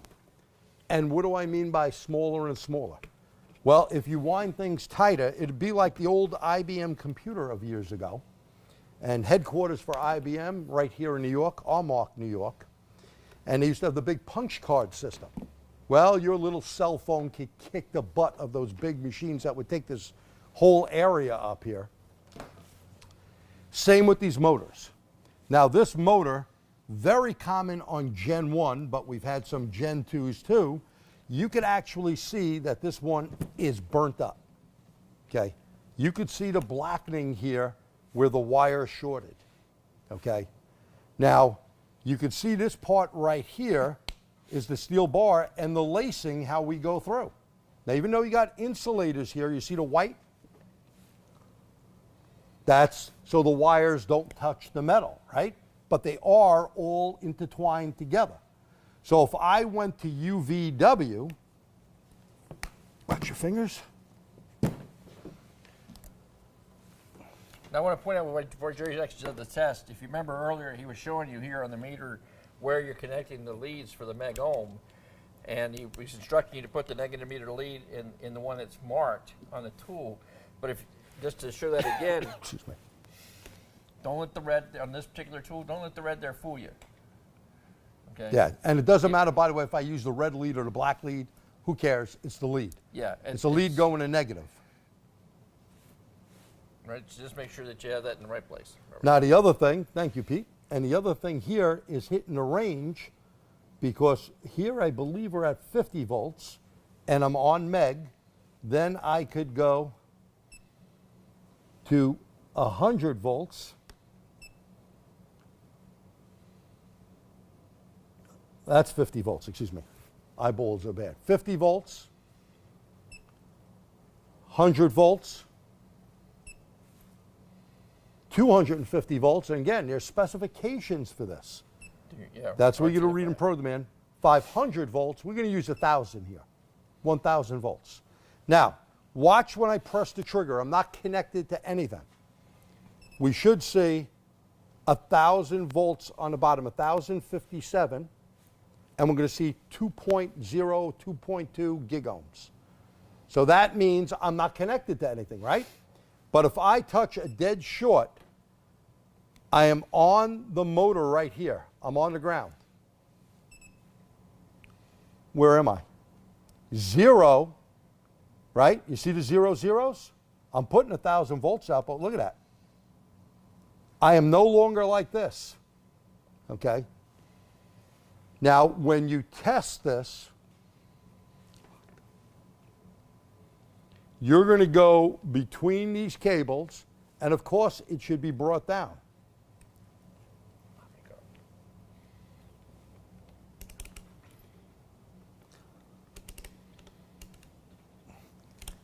Oh well, it should be brought down. May have to, we'll get back on that in a second, but that would be brought down. Let's talk about, as Pete is getting that set up, let's talk about here cylindrical prismatic batteries. Now these were the first common batteries out there, okay? And the first common batteries right here, they look like a little D-size shaped battery because they're very similar, and they're laser welded, okay? The prismatic batteries, these came in 2 flavors. This here has an aluminum coating on it. The original ones did not. This is to actually make sure the temperature, and you see the little dimples, so it can help dissipate heat better. The capacities are roughly 6.5 amps and 100 amps when you put these things together or more. These have a lot of power. Now, bus bars, this is your #1 problem why you're going to have an issue. These copper bus bars, and I happen to have some here. I took off a real battery. And if you look at them, look at the back here. Look at this one, how bad that is. These need to be serviced. This is VD, voltage drop. Now they're going through a very small terminal, okay, very small terminal on that battery, and there's a little nut there holding it. That is not, okay, going to be helpful for that battery for either putting power out or getting regen power back into the battery. So these bus bars, you can see you can remove them and they can be cleaned, okay?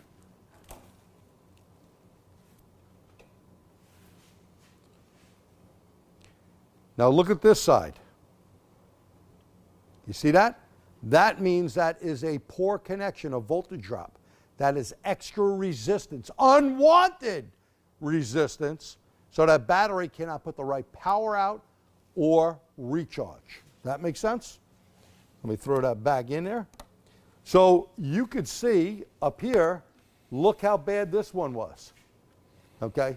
In fact, When I was asked by the U.S. Marine Corps to go to Okinawa, Japan, to teach our military guys on Toyota Priuses, believe it or not, because you can't drive around with U.S. military vehicles in Okinawa, but they can drive around Toyota products. Make a long story short, these vehicles were relatively new, and if you've ever been to Okinawa, it is a very humid place. It's not like going to Hawaii where it's 80 degrees and some nice wind, okay? It's like peat weather down in Florida, but 10 times worse. Throw Mississippi, Louisiana, throw all that stuff in there, Texas, it's pretty damn bad, especially in the summer.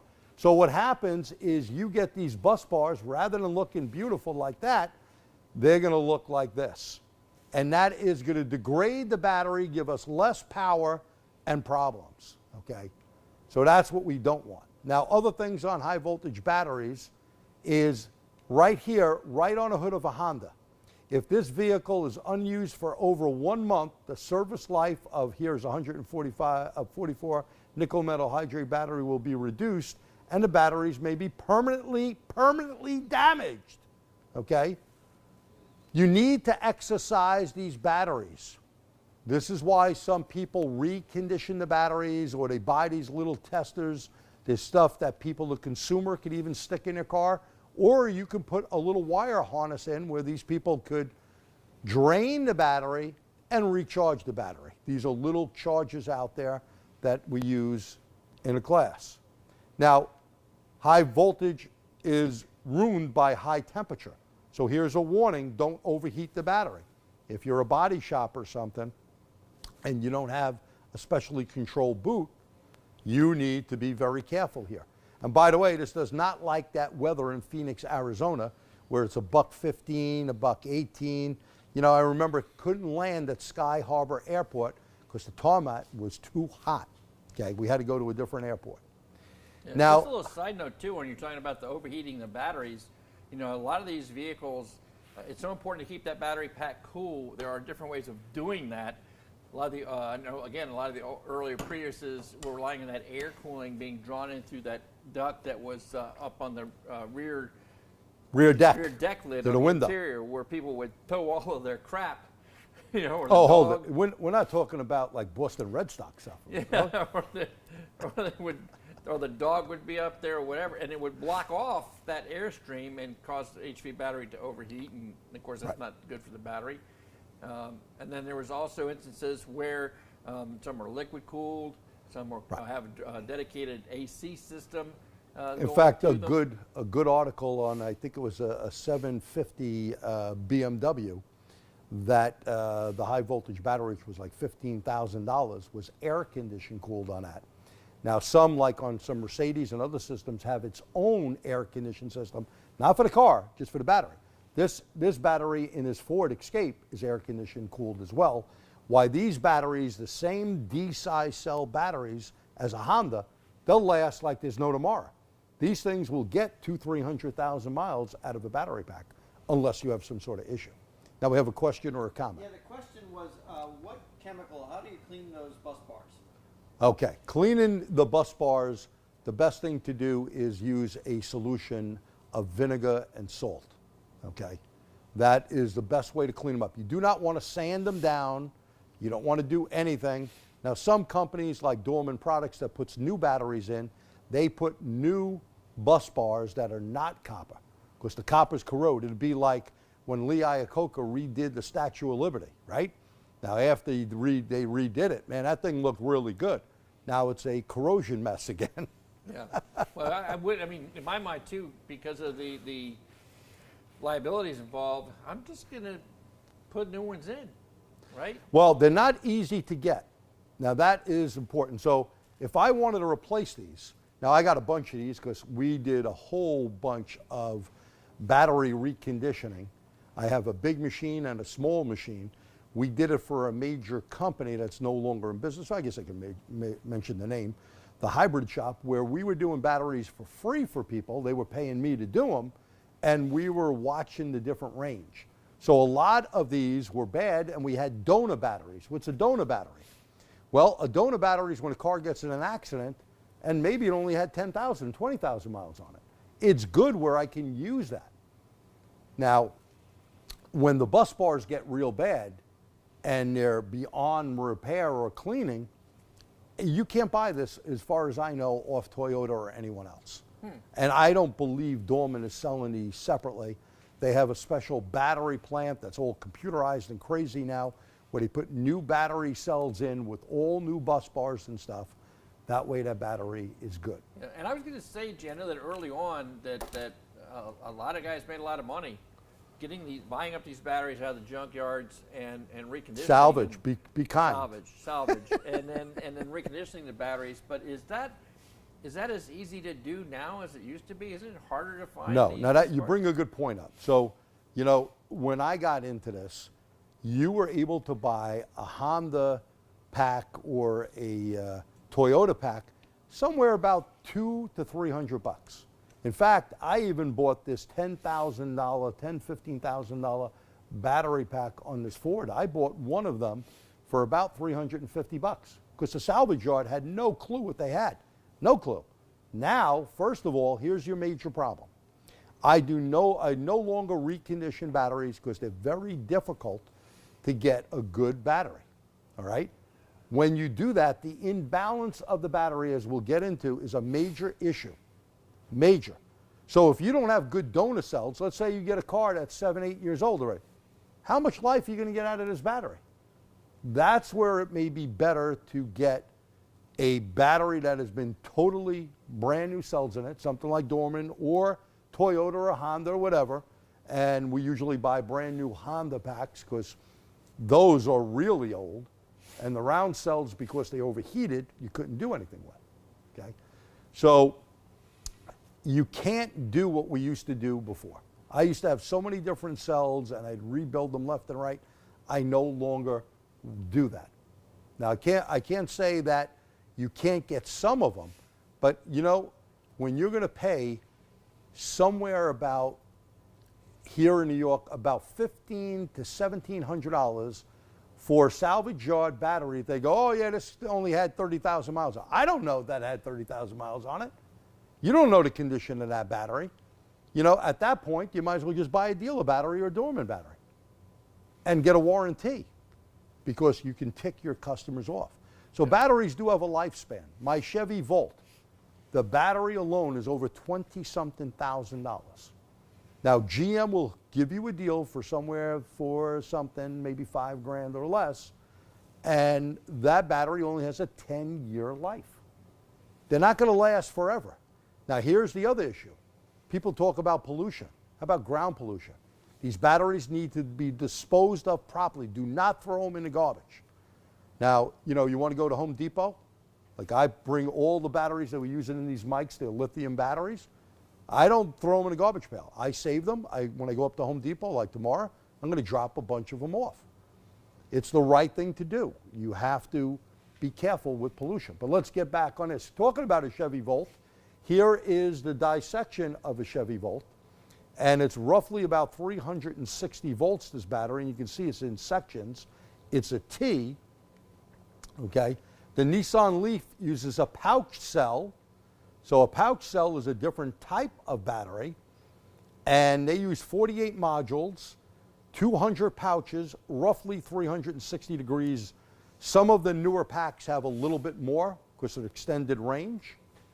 Now, I remember I test drove multiple Leafs, and they said, oh, you're going to get 100 miles, you know, like a gallon average. I didn't get that. And they said, well, you had the heat on. Oh, hell, you had the heat on. It's freaking 2 degrees out here in Michigan. And in the summer when I drove it, they said you had the air conditioner on. That's the real world, you know? So these things have gotten better. Nissan Leaf was one of the first ones out in the beginning. They have improved these quite a bit. Now, Tesla uses like this, and they've just changed it. This is a model of a battery in 18650. These little things that look like an AA battery are roughly 3.7 volts, okay? They switched to a 2170 battery, a little bit difference in size, and each module contains over 400 cells. Now, they have roughly 360 or more volts, and the thing that Tesla does is they actually use software to give you more or less power. So like if you buy the performance model, you're going to get the software that's going to give you full battery access. You don't pay them for that, they just cut some power back. This is how, when I mentioned this earlier, when they had the storms out in Florida at that time and people had to get out of harm's way, they just, hey, let's take that reserve and get them out of here. Okay? Now, it's not healthy to drain a battery too low or charge a battery all the way up. There is a balance that most manufacturers will use. I gotta admit, it's kind of scary when the manufacturer's going like, here, let me make a change to all of your cars at once, and then they can do this from the cloud. But hey, Windows has been doing it to your computer for years. Right, they're not the only ones. More and more manufacturers are going to these data updates via the cloud. You mean your customer's vehicle, like we would program it in the shop? Now the factories, many models have the capability of doing that in their customers' driveways while they're asleep, and doing those updates that need to be done. If they see what they call clear sky is good connection, and your battery voltage is right, they can put almost like WinZip files in, where they can download this update right into your vehicle and leave you a little message. Your car's been updated. Yeah, that's like one of the Tesla selling points, right? Because they tell you you'll always have the latest model Tesla, no matter when you bought your car, because it's always being updated to the latest standards. Now, let's get back to this motor, because we'll talk about interlocks in a second. But let's look at this UVW. And we're going to go back on 1,000 volts. So we're all the way on here. And I'm going to change the range. 1,000 volts, right? And remember, when I press the button, I see 1,057 volts, 2 gigohms. When I go in between these legs, okay? Notice it's dropped. Notice it's dropped. And it should be dropped. Why? Because it's laced through, correct? Now, if I go from here to ground, notice that is shorted, right? It's down, because if not, you see I got the 1,000 volts? Look at the burns in this wire setup.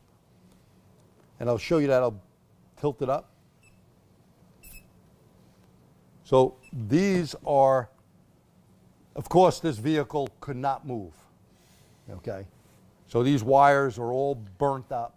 They're shorted right to the grounds. It actually melted inside here. It's a little hard to tell, but there's separators in here, and it melted it all up. So, and if I'm interpreting what you just showed us correctly, G, then when we're checking U to V, V to W, U to W, the windings are intact, but when you try to check them to see whether they're insulated from ground or not, and you got that zero reading, well, that of course told you that they might be intact, but they're also shorted to that hole that they're correct, around. And that's your problem. And that's the problem, right? That's like a direct short to ground, right? In fact, you know, I always say your brain, your eyes, your ears, your nose, your hands are the most important tools. You could actually put the vehicle in neutral, and when this is shorted like this, when you go to push the car, rather than a steady push, you're getting like a jump. And that's because this is shorted and you have a magnetic field being built. Okay? Oh, and that's a good point that you brought up. You know, you guys have to think about it when you have that hybrid that doesn't want to start and you're pushing it in. You're going to feel it. You're not only going to feel it, but you're creating, that's like regenerative braking kind of, right? You're creating voltage coming out of those motor generators. Yeah. Yeah, no doubt. Okay, so now let's check this wire out and show you something. You got that little screwdriver, Pete? Oh, I will. So we're going to show you a little demo here of, it's always hard to do an insulation fault. We showed you one, but Pete is going to put power to this part of the cable, and he's going to put ground to, this is the shielding. So when this goes into a vehicle, this part here is actually shielded to the ground of the vehicle.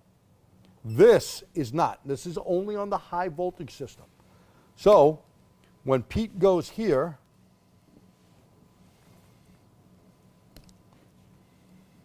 and let's get your meter up. I'm gonna have to hold it. All right, Pete, put that on. So right now, you see you got 2.2 gig ohms and 1,000 volts, right? So I am gonna create a short. And that should drop down. In fact, you may see, can you see that spark right here on the wire? I don't think, I can see it, but you can't really, I don't think you'll be able to see that on the screen. But I can see the arc. Could you zoom in more?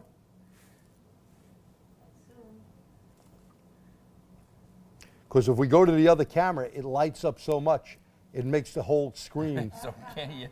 So that's why we're doing it this way. So it's actually arcing here, and watch your voltage. It'll go all the way down. That is what happened. That means you got a leak right there to ground. That may be a reason why you have a no start. And we got a lot more to show you. So again, if you have any questions or comments, please let us know, and we'll continue on. Yeah, and we'll get real quick point two for what he was just showing you. That's the reason why you may need to do what we've always done for years is the wiggle test.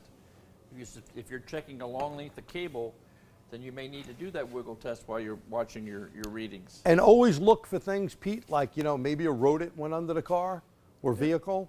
Maybe the guy ran over something, right? Or the gal. Look for things. Is there an oil leak?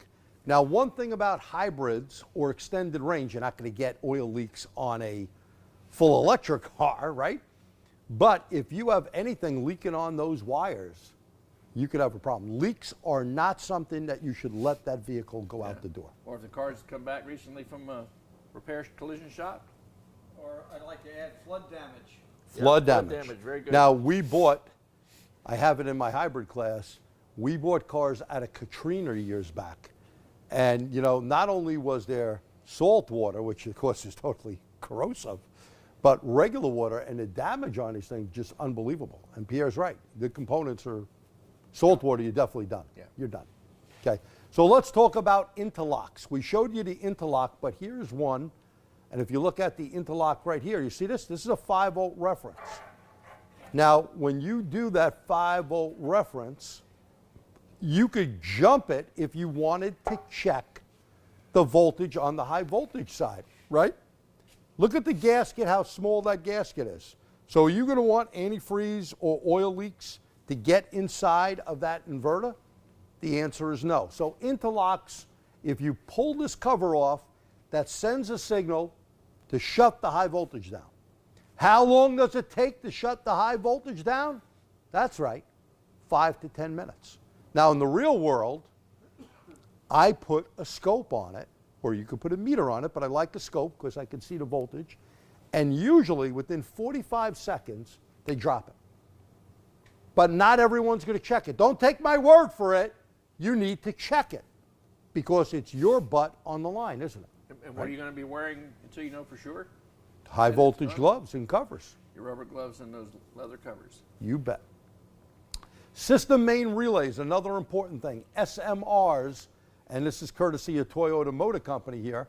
You can see they show you the bus bars. You can see your SMR1, and you have a pre-charge resistor, okay? And you got your SMR2 and 3. 3 is your ground side. So 3 relays are used, 1 for the negative side, 2 for the positive side. And the reason why you got 2, you go, why? Well, what happens when we disconnect power? You know, like you mentioned welding, didn't you? Yep. So when you weld, you're basically, especially if you were stick welding, but even TIG welding, if you start to go against the metal, right, you're creating an arc. And the same thing here, if we put all that power right away through the relay and we got ground, you're going to burn that relay up after a while. So what do? If I limit current flow through a resistor, then I don't burn the relay up. So that's why you have SMRs, system main relays. Now, some companies call them different names, but basically, yeah, I have to understand how a relay works, and an SMR is something that, again, Toyota with their Synergy drive, you know, with Ready is a standard thing on just about every hybrid or electric car out there, but that's all thanks to Toyota. Another question. Yes. Are SMRs what other OEMs call the contactors. Contactors could be another name. Yeah. Different companies do call them everything. That's where you can go into Pro Demand and take a look to see where these are located. And by the way, there's where the brain, eyes, ears come in, especially on that one. You should hear click, click, click. You got to hear the click, click, click. Now you're going to have to shut the radio off, keep the shop quiet or whatever. You need to hear that, okay? The reason these relays, if they fail, well, you know what happens, let's say, like, we'll take Ford, for example, and blame them for their bad fuel pump relays. Where the pump, even when you shut the car off, the pump kept running, right?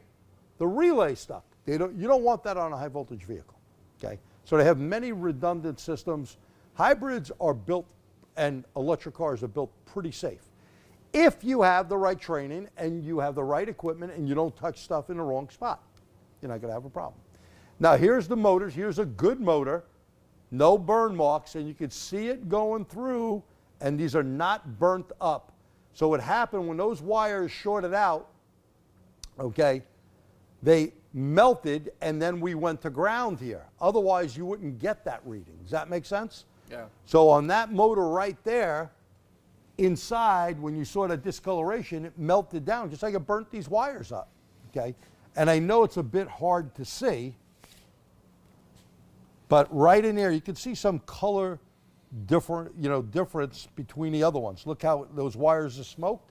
Well, that heated up that insulation. It's all it is plastic, okay? Or some insulation, and it burnt it right up. Right, because again, they're all three windings are They got to be joined. connected. They're all connected. joined. Yep. Okay. A star or a delta pattern. And yes, it's heavy. By the way, when you take that whole electric motor transaxle out, oh, it's a stretcher, boy. You better have a good transmission jack to put it on and take that thing out.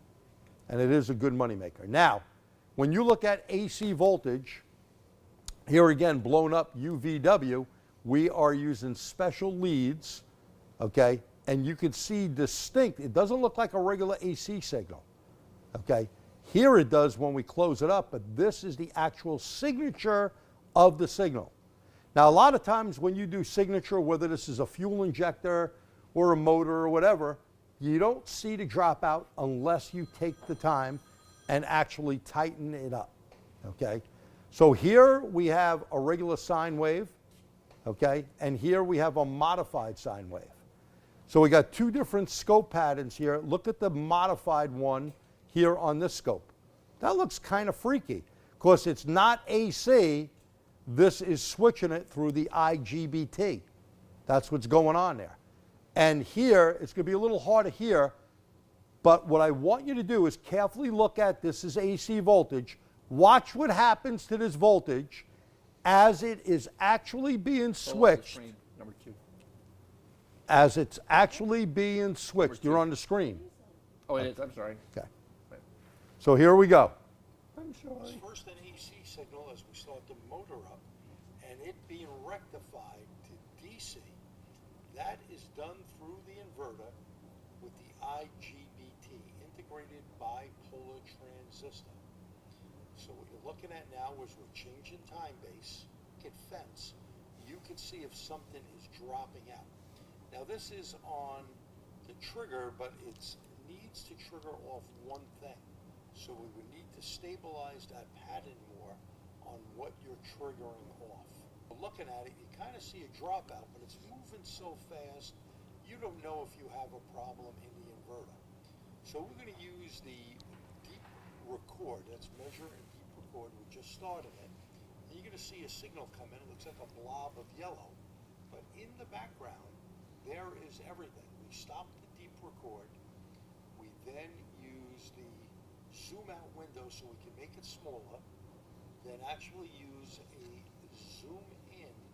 And now you notice the 3 colors, that's the 3 phases of electricity, okay?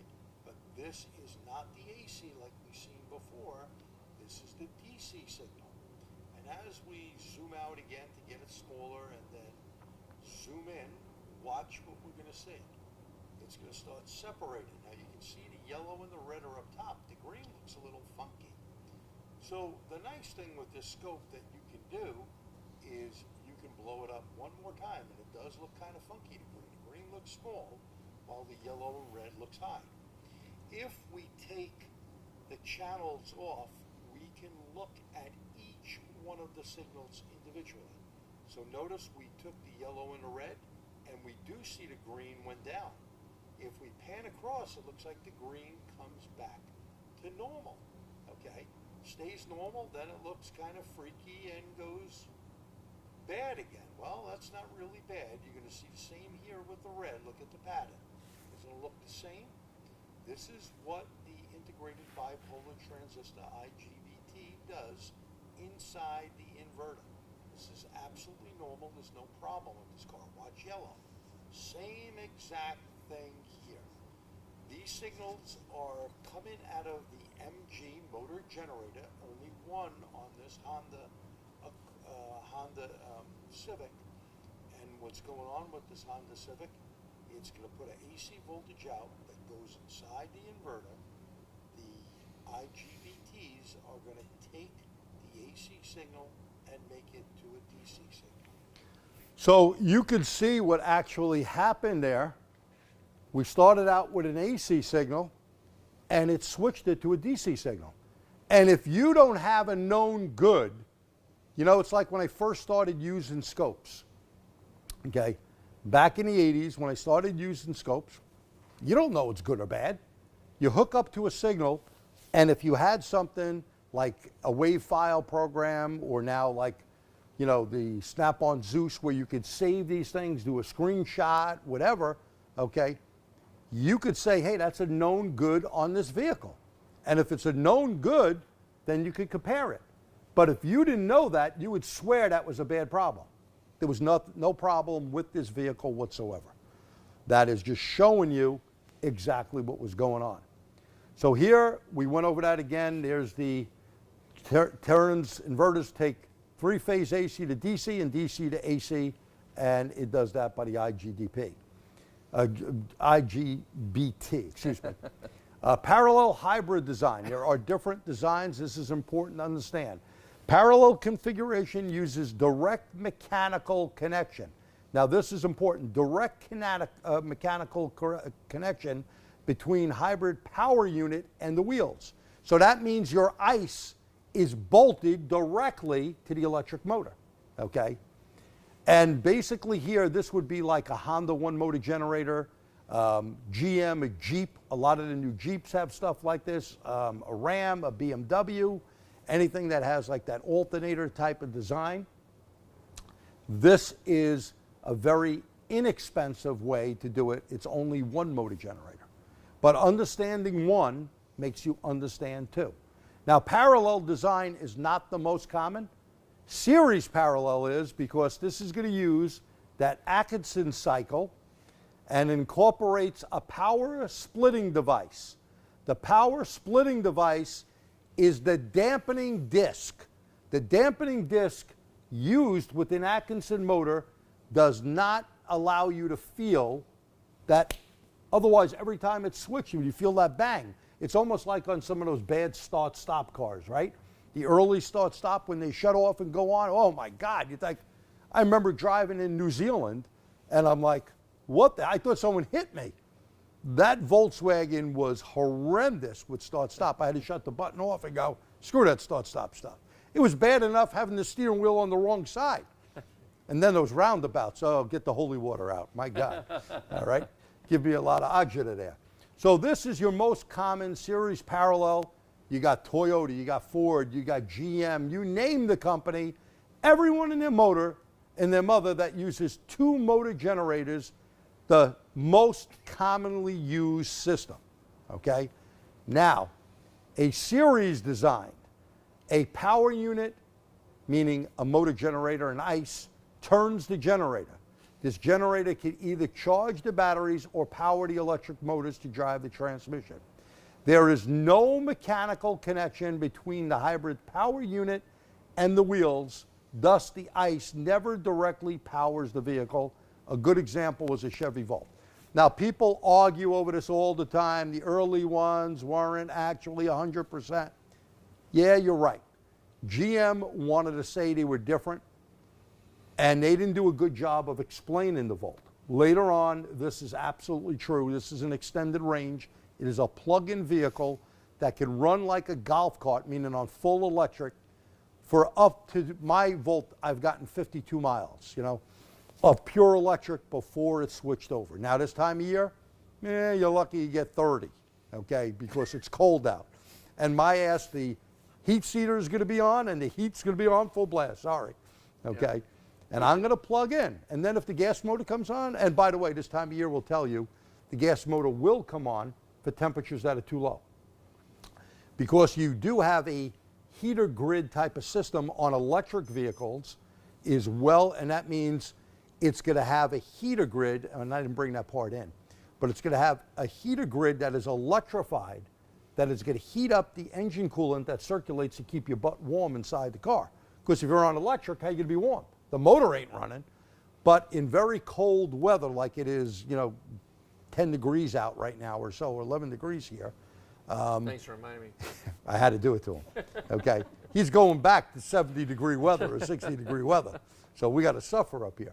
At any rate, it's basically going to run the motor for a while until it thinks that you're going to be comfortable. Now, we got a question or a comment? Yes, a good question, actually. In the L3 study guide, they talk a lot about type 1, 2, or 3. What type is the parallel or series parallel? All right. So when you look at it, you do see that, and there's no composite vehicle. So type 1, now I'm not looking at it, and it's been a while since I looked at it, but type 1 is basically going to be the series parallel, the most common. That is going to be it, and I think 2 is the parallel design, and 3 is the series design. Yeah, I think it's defined in the It is. composite vehicle guide that goes with the test. And by the way, if you're going to take the test, you need to get the study guide that you can download for free on ASE.cert.com, okay, and look at that and read it so you don't get confused. The test is heavily based off the series parallel design since they're the most common. Now, it's not to say questions don't change and stuff, but that's where you need to read that booklet very carefully. Yeah. Well, here's one, and I'm glad you brought that up. First, I want to address the EVs that you were talking about earlier about the range, 40, 50 miles, like with yours, the volt, the bolt. What you have to keep in mind when these were first being designed was the average commute that most Americans make, and it's under 40 miles round trip. So the idea was that little Nissan Leaf, that little Chevy Bolt would be enough for that urban commuter to get back and forth to work. Of course, now if you're going to go cross country, that's a different story. But that was one of the reasons behind that. And I want to address the ASE study guide thing too, because I feel a lot of those questions for our own series of study guides, for all the different, whatever the book might be, whether it's A series or school buses or heavy duty or whatever the case might be. If you're going to prepare for an ASE test, here's what you should do first and foremost. Go to the ASE website, like G suggested, download they call it a study guide. It has some sample questions in it, but most importantly, it has the task list in it.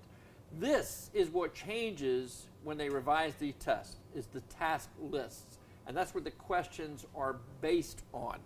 So I'm going to encourage you, if you want to prepare for any ASE examination, look at the task list. In other words, can you do these different things? Are you familiar with these different things? If you're not, then that's what you need to study. That's what you need to get the help on, whether it's to a more involved study guide like we publish out. There's some study guides that are nothing but a book full of Q&As for you to practice on. That is not the way to prep for an ASE test. You can get all the questions in the book right, but you know what? You got to know the system. Those of us who produce the books have no idea what the questions on the exam are going to be. Okay. But if you understand the tasks, and if you're comfortable with being able to perform those tasks or understand that concept, then you'll have no problem with the test. Okay, and we had that again with the L3 was a great example when that first came out. So many guys needed to get that certification, like here in Jersey, for example. so they could keep their state inspection licenses.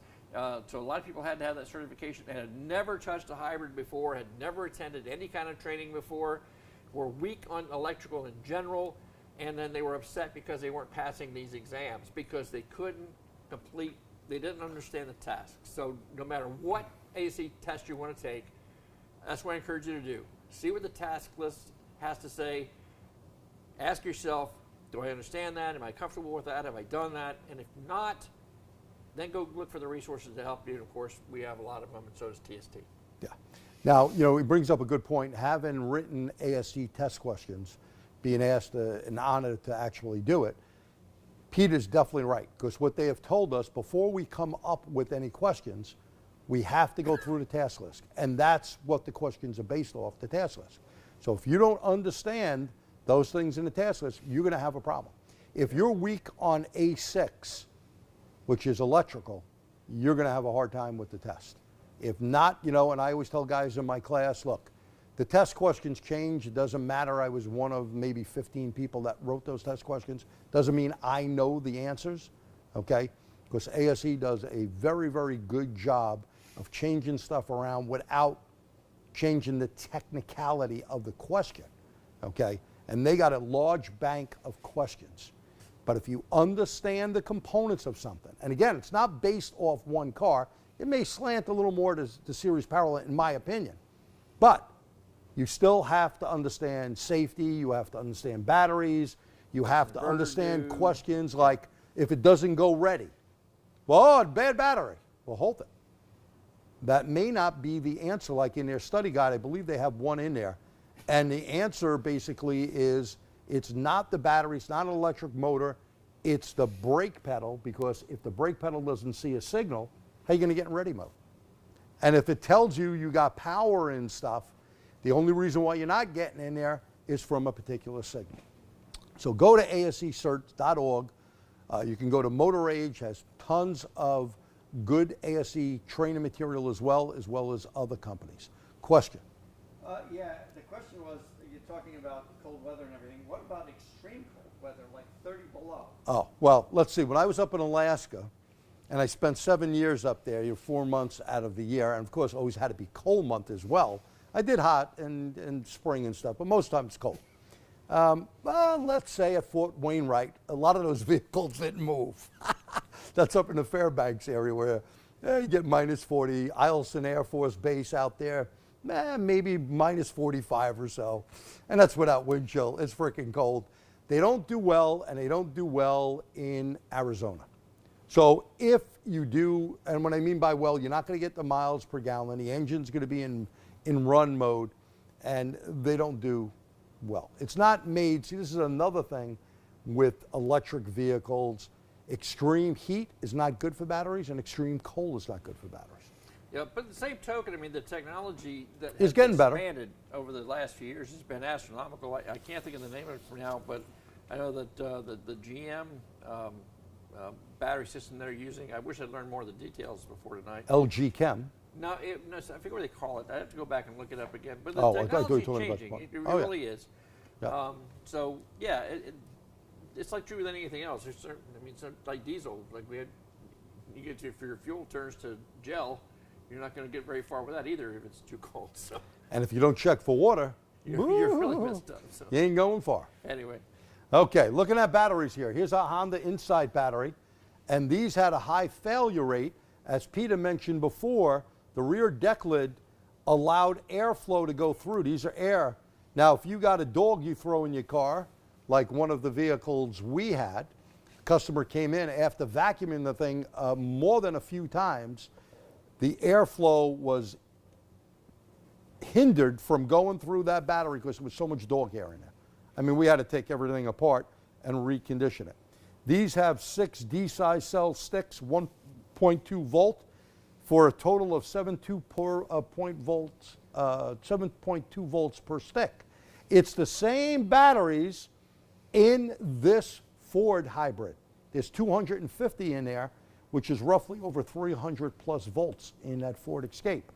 The difference is they're air condition cooled, these are air cooled. Big difference. Here is the motor generator, and let's take a look here of our UVW, notice how these are wound. This reminds me of my slot car motor.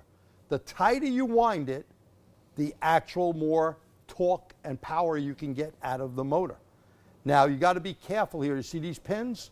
This is for putting back the rotor part and the stator part. What happens if you put your hands in there, magnetic field is going to be a biter. Just like taking that motor out of the transaxle on that. That's going to be a problem. So you must be aware that, and by the way, I do not use some special non-magnetic tools. I've done a bunch of these. You got to watch your hands. You got to use the right puller on this, but I never use these special covered tools. I don't see a need for them. Well, Okay. keep in mind too, and that's something too that we haven't really mentioned in terms of safety goes. If you have pacemaker and Yes. medical device, you probably got to worry from your doctor not to get too close to strong magnetic fields. Yes, you got to be careful Here here. you go. So you have to make sure you're aware of that as well. And I would say, correct me if I'm wrong, G, but now we're looking at the integrated motor assist. So this is the single MG Single motor, generator, bolted and to the engine. Yep, and it's right in line with the tranny, right? And so this is not, again, like any other hybrid, it's not all the time, but it provides that extra boost when needed for horsepower. And what we call this, they call this a mild, right? Because that's on the ASC stuff too, a mild hybrid. Yeah, this would not be a full hybrid. A full would be a series parallel. This would be more of a mild hybrid. Because every time the crankshaft goes around, this motor is going to spin. Okay? Now the pistons are going to keep going up and down. They use on this something called the VPS, valve pause system. Oil is critical. 020 synthetic is really what needs to be in here. And what they do, depending on Gen 1 or Gen 2 of it, Gen 1 cut off 3 cylinders, Gen 2 cut off all 4 cylinders and ran on full electric. Now, I've done a whole bunch. I had a 2009 that I bought new, Honda Civic, and I was, we were getting like 59, 60 miles a gallon on it, okay? And they didn't tell you can do that. And it would, if you had the battery, and this is highway speeds and everything, if you had the battery working correctly, the thing went well. If not, you had problems. And if you had the wrong oil, low oil, okay, it ain't gonna work right. So here's our UVW, but you see that starter motor? One good thing about this, and Honda always thinks of keeping things simple. Most hybrid and electric vehicles only spin up off the electric motor. This one, if the electric motor, because your high voltage battery went bad, you can still start the engine up with a conventional starter motor, okay? And the engine will run. Okay, you're not going to get the power because you don't have the electric part of it, but you can get around. So here's our UVW in the back. Now notice how the shielding, and I want to tell you right here, the shielding, you see this part here? This is the ground for that shielding. This is off. One of those wires that I told you on the Deegan got messed up, and I cut that piece of that wire off. I have long lengths as well. And then here it is going in to the power distribution unit or the inverter / converter, okay? Yeah. And by the way, you need, like I use my Snap-on 1/4 inch torque wrench. You need to torque these bolts. You need to keep bolts in order, and you don't go in there, I just got to use my gun. You start stripping something out, you're not going to get these components anywhere. The dealer is going to sell you the whole complete freaking unit, or you ain't doing anything. Yeah. That makes sense? Yeah. The other thing I want to point out, we talked in about high voltage safety. When you're dealing with these connections, another thing you want to make sure you do is keep your tools clean. Again, the grease and oil is a good it's way the enemy. it's a good way to provide a path for electricity to flow. So you want to use good tools. In fact, go to that extra step, and you might even want to invest in insulated tools specifically used for high voltage systems. But even then, if you have those, you got grease on them, it's no good. Grease, it negates the whole thing. Correct. All right, so let's take a look at this 2008 Honda with a DTC 66-0, or in SAE terms, a P1570, that says battery module individual voltage problem. Now, earlier Hondas, meaning a 2005 to 2003 or 2003 to 2005 model, well, guess what? They didn't have the electronics connected up. This was only on later ones. Now look at the individual cell modules here. Module 1, we got 11.10, 12.7, 14.9, 13.7, 10.4, 12.5, 8.5, yeah. And with the Honda HDS, they give you just-in-time training and information in their factory tool. It's telling me I got a problem there. And this is so out of balance. We're going to talk about the 200 to 300 millivolt rule per module. This thing has a problem, okay? And usually the biggest killer of a battery is heat. If you don't have good airflow, Pete, you're going to kill it.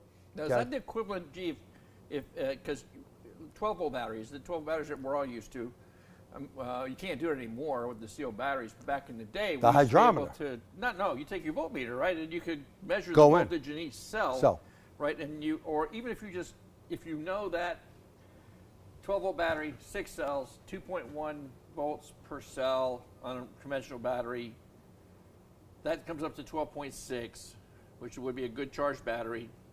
But if I read 10.4, well, that's more than 2.1 difference. I know right away I got it in cell. Right. So this is something similar, right? When you're looking at that list of each individual module, it's almost kind of like looking at those individual cells in the battery and seeing which ones are below where they should be. And these are just electronically reporting back. Yeah. Because of better electronics. And here, using a thermal imager, like our Snap-on thermal imager, you could see when charging this battery or reconditioning that this has a problem. Look at the difference. You see how it's brighter? We got a greater amount of heat here. You know, we got more resistance there. We got a problem in this stick that can't be used. This would create a severe imbalance, and that came out of that battery pack. Now, we talked about the air condition warning. I will bring this up once again. You see this, use only SE-10Y oil for this compressor. And when you put the oil in the compressor, you need to put the correct amount. You need to make sure that it's in there. And of course, you can't run these around because they're scroll type ones. You can't move them. You put the oil in, okay? You got to wait and be patient for the oil to get down in there. And again, do not add anything but the specific oil or you can run into a big problem. Do you have a question? Same with dye. Yeah, the question is, would the eScan be able to scan these vehicles? eScan can scan it, but you cannot use that. You need to be in enhanced mode. When we connect the Snap-on up to that Ford, we're going to be in Ford enhanced mode so we can read important PIDs. Right, these are all factory-specific PIDs. Yeah, a generic scan tool is not going to help you. Whether it shows you that DTC, doesn't matter. You need more data. You need data PIDs. And you may need bidirectional control. All of these hybrid and electric cars, Pete, will at least minimal allow you to put the fan on to make sure it cools the battery. Okay? Now here we're going to show you MG1, a ceramic coated one. This is off a Toyota. Okay? Now again, if we put our meter between here and here, what's going to happen with the megometer? It's going to show you 0 volts, right? It's going to bring the voltage down if we go to any of them. But if we go from here to here, and this is not shorted in there, we're going to get our 1,000 volts or 500, whatever that particular setup is, correct? Okay. Now here's MG2, and here is a good setup, no burn marks on this motor. And you could actually see where these come bolted in. But we don't need to take the whole cover off where the resolver and everything is. We don't need to do that. We're going to do this up at the where? That's right, at the inverter. And again, if you RTFI, most of the manufacturers do not want you putting, whether it's 250, 500, or 1,000 volts, in the unit without unbolting it and going to the wires that are just up top. That way you're checking the motor out to see if it's shorted or not. So here is the unit, and there's the burn. This is one of many. It's not actually that one, but it's another one You see this here? This is the converter. What do you see in here? That is water. Do not clean the motor down with a steam cleaner, hose and stuff. A dealer did this, believe it or not. One of my students, Yogi, from the Bronx, bought this thing dirt cheap. We actually fixed it in a hybrid class. We stayed here till 1 o'clock in the morning. We called the boneyard on Friday, and Saturday night we got this vehicle out here running. Yard. Salvage yard, yeah. Excuse me.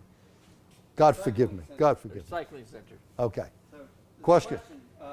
Speaking of AC, we just bought a new 134 with, I'm not sure what that really means, oil injector, because it was sold as a unit that could do both hybrid and non-hybrid. All right, now- Is that true? Anything with oil injection, you got to be careful. Most people are going to put PAG oil in the oil injection bottle.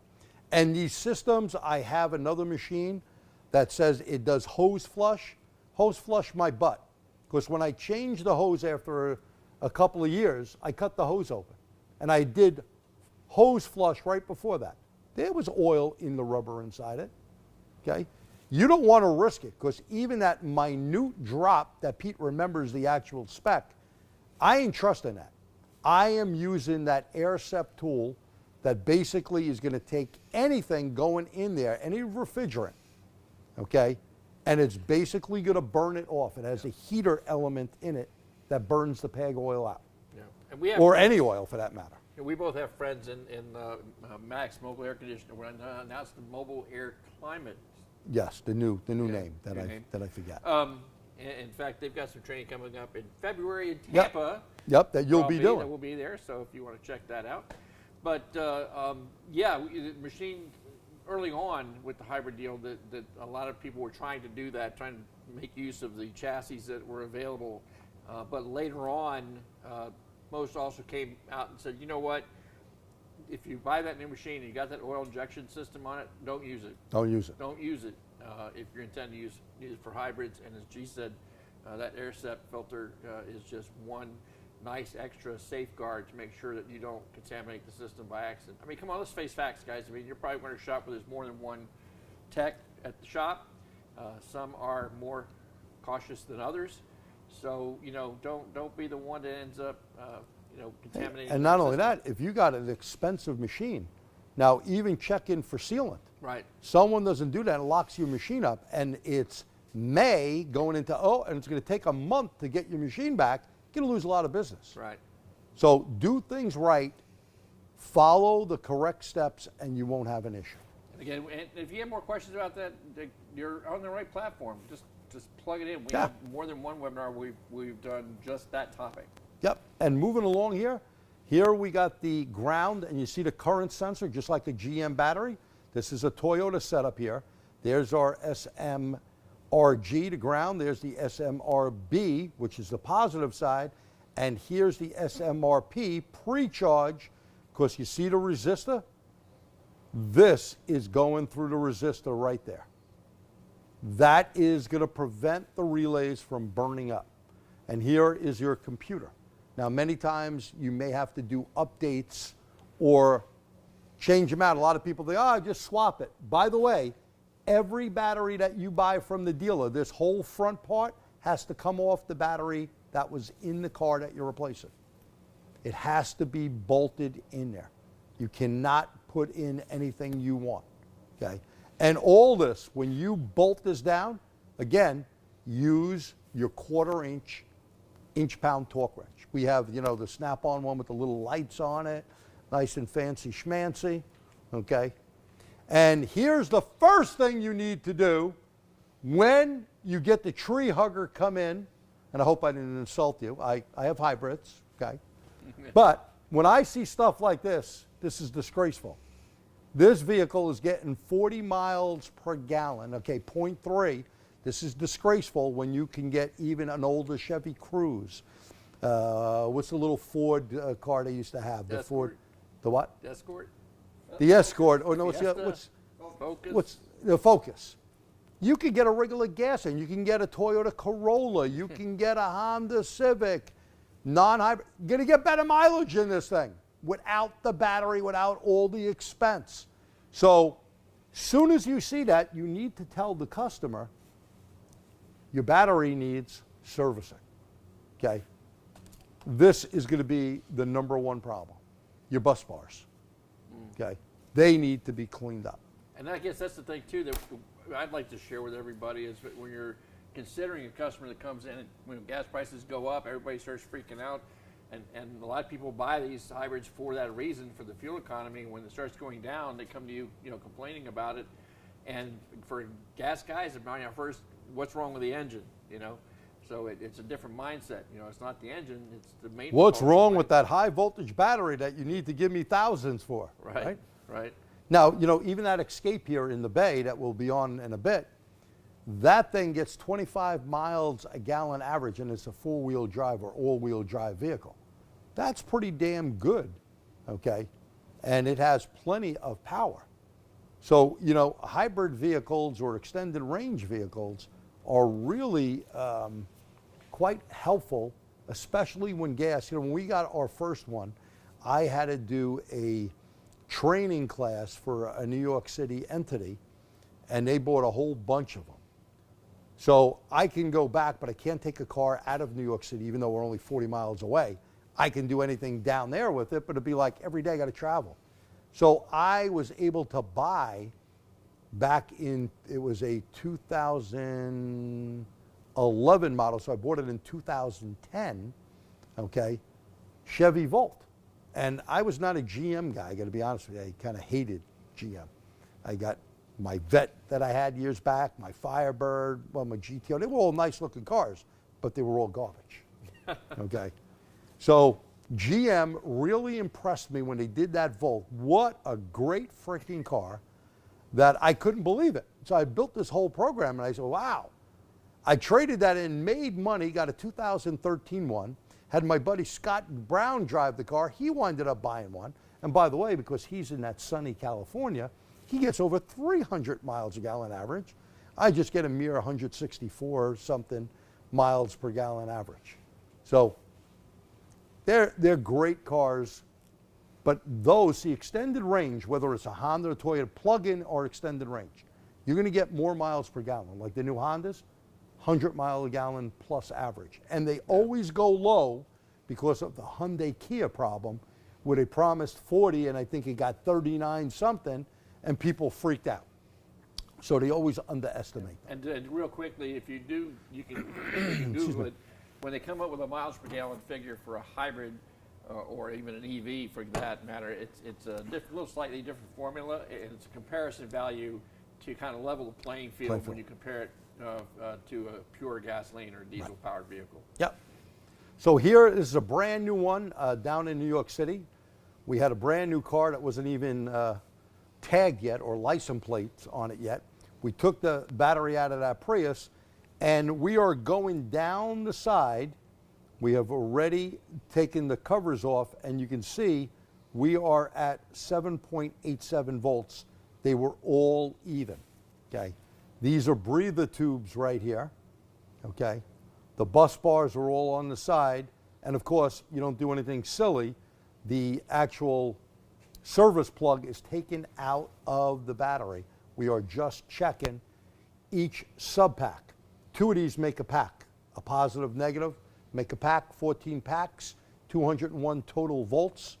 And again, with 7.87, you're going to be somewhere about 15.2, 15.8 is going to be what you're going to see on a scan tool.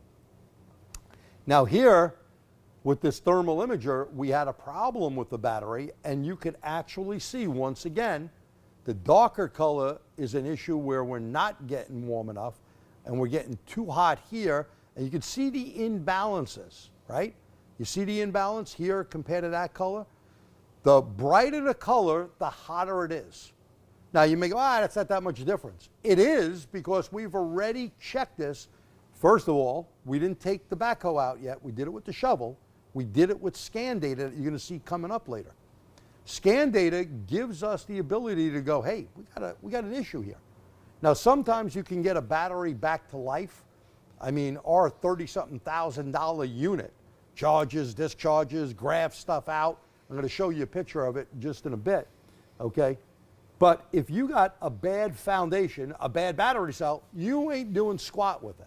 Right. You can balance them out somewhat if the battery itself is good. And isn't it, and correct me if I'm wrong, when you have these variances in internal resistances in these cells as they age, right? Like just like again the 12-volt battery, right? The conductance testers that we use on those, same thing. Yep, same thing. So but the charging portion doesn't, that doesn't know. So it's applying to the weakest. Exactly. Right. So it's trying to bring that weakest one up, and in the meantime, it's going to cause the ones that are good to get too much, which ends up causing more harm than good. Right. Now, so I've had one actually blow up in there and give a negative voltage. I don't know if I have it in this slide here, but I know in my hybrid electric class, I do have, having worked on so many of these, I just got like data up the yin yang. So you're going to see if you have a problem like that where it's going to overcharge something to try to compensate, you're going to have a problem. Which goes back to what you were saying about the need and the importance of the balance between those cells being in a very specific range. Specific range. Yeah. And we're going to give you that tonight. And again, with your handout, you could either email myself or Pete. We'll make sure you guys get the handout. Yeah. Okay? And that's what you said earlier, because this is if you're just kind of sticking your toes in the pool, check out the water, this is a great revenue stream that you might be letting go from your market. Again, because like you said, 20 years more in the marketplace, 10-year lifespan of the battery, factory warranty's way gone. And people don't like going to the dealer. The dealer makes them wait. The dealer's expensive. We just had a lady in with a 2020 1500 diesel. Nothing to do with the oil filter on this 3-liter diesel is $90 my cost. Never mind the oil. It's an expensive oil change in the $300 range. The dealer gave her free oil changes, like 6 of them. She said after doing a couple of them, I'd rather pay for it because I was there for hours and it was a bad experience. And then she had a leak, someone didn't tighten something right or whatever. So not everyone is a dealer fan. And I'm not saying all dealers are bad. I worked for dealers in the past. Right. It always depends on the individual. Like my father always told me, may he rest in peace, son, whatever you do the best you can do. Don't do a half-assed job. You need to do the best you can do. And if you can't do that, you need help. You need to go ask someone else for help. So here, Toyota TechStream, if you have the Snap-on J2534 box, and by the way, Snap-on does tech support for the Toyota factory tool, you can use that J box not only to program it, but to use their software, okay? Now you can see, number one, we have an update here that is a cha-ching you can make money on, and you could see here we got DTCs in the hybrid control. We have something that is current, something that's in history, and you could go down the list and look at that information. Super important. Now, when we look at this, you get a code of a P0A80, replace hybrid battery pack. Oh, cha-ching again. Now, cha-ching, but hold on. This is where you get code dependent, right? And people want to change things right away. Could we have a connection problem? Could we have simply a bus bar problem? Possibly. The thing is, don't go just change it. Make sure everything is correct. Now here, in this case, we're going to look at, this is freeze frame for that code, right? You're going to see you're at 79 degrees, 1,000 RPMs, 2 miles an hour. But let's take a look at the battery. Now, they don't give you resistance, but they give you the 14 blocks. 14 blocks, 28 sub-blocks or sub-packs, right? You have 15.9, 1604, 14.7. You see how this is all over the place? Okay? Wow. That's all over the place. That is telling me this is an imbalance problem. It could be merely from this strip. Okay? It could be just a bad battery. And again, if you have VD, it's a bad disease to have. And I'm talking about voltage drop. It's bad. Why? Because it can't charge these batteries up correctly. It's unwanted resistance, right? So now look at this. This is a great telltale. Now you go in here, you look at battery block voltage, okay? You're going to look at minimum voltage, 15.52, maximum voltage, 17.3, right away got a failure. We got a problem with this battery immediately. Now look at the resistance. Never mind just looking at all these voltage readings, okay? These are all the voltage readings. You may go, oh, 16, 17, that's good. 15 to 17 is a big difference, isn't it, Pete? Oh, yeah. Look at our resistance. We want to be about 19, like that little video you just did, right? Yep. And notice we got 20, we got 18. We're all over the place here. This means we have an internal resistance issue. And this battery is going to need some help, okay? Now here we go in, we got another code here on this Prius, and it is a P0AFA hybrid battery system voltage low. Notice this battery, 15.7, you see the minus? I did have it in here. There's the minus voltage, a negative and a negative 15.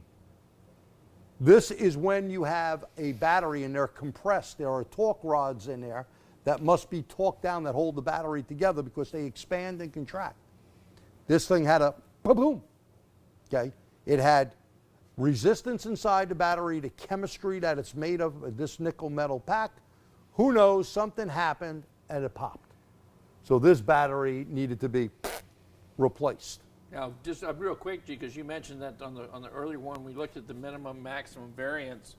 And from my understanding, at least for the Toyota anyway, and you look it up, you look up the spec, but it was over that 1.2 limit that Toyota says is the drop dead, gotta go home, fix something, kind of a number.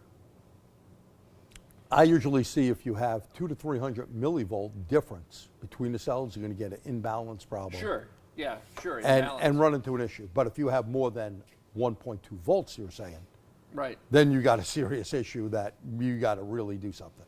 Right, yeah. and so like you guys, if you're trying to check some of these things for your customer and try to kind of get an idea of what the condition of their battery is in, or if they have again that poor fuel mileage complaint, if you may not see that big a number, but the greater the spread from that 200 to 300 millivolt range, the less capable that battery is of holding that charge, right, which ends up causing the motor to come on a lot sooner to try to replenish that weak battery. And there goes your fuel miles. Sure. And look what happened here. So you saw the negatives. What's that say, Pete, there? 25.3. 25. Wow. And you got 3 packs doing that, don't you? Yeah, that's not good. Okay. This is real data. I mean, I get to see a lot of cars, a lot of my students that run other shops elsewhere. When they get these problems, my buddy John Anello, Auto Tech on Wheels, sends me a lot of people from New Jersey. I'm here in New York. People tow the cars over, and we get these things fixed, okay? So here, we got 19s. This is a good battery. All 19s. That's what you love to see. And if you look at the minimal and the maximum, 15.9, 16.07, we're in the range. Yeah, that's nothing. We're good. We got a pretty balanced battery here. Now, nothing's going to be 100% perfect, not even on a brand new battery. This is a good reading. Question or comment? The question is, are any OEMs offering new cells or modules versus the complete battery pack? No, and not that I know of. Are any OEs selling new batteries or cells themselves? Not that I know of. Yeah. They don't even sell the bus bars. They won't sell SMR. SMR, no, they won't even sell that. You got to buy the whole unit with the computer. Yeah. And consider, I mean, in response to that question, consider, okay, so you identified the 2 cells or 3 cells that we just had in there and you replace them with a brand new one.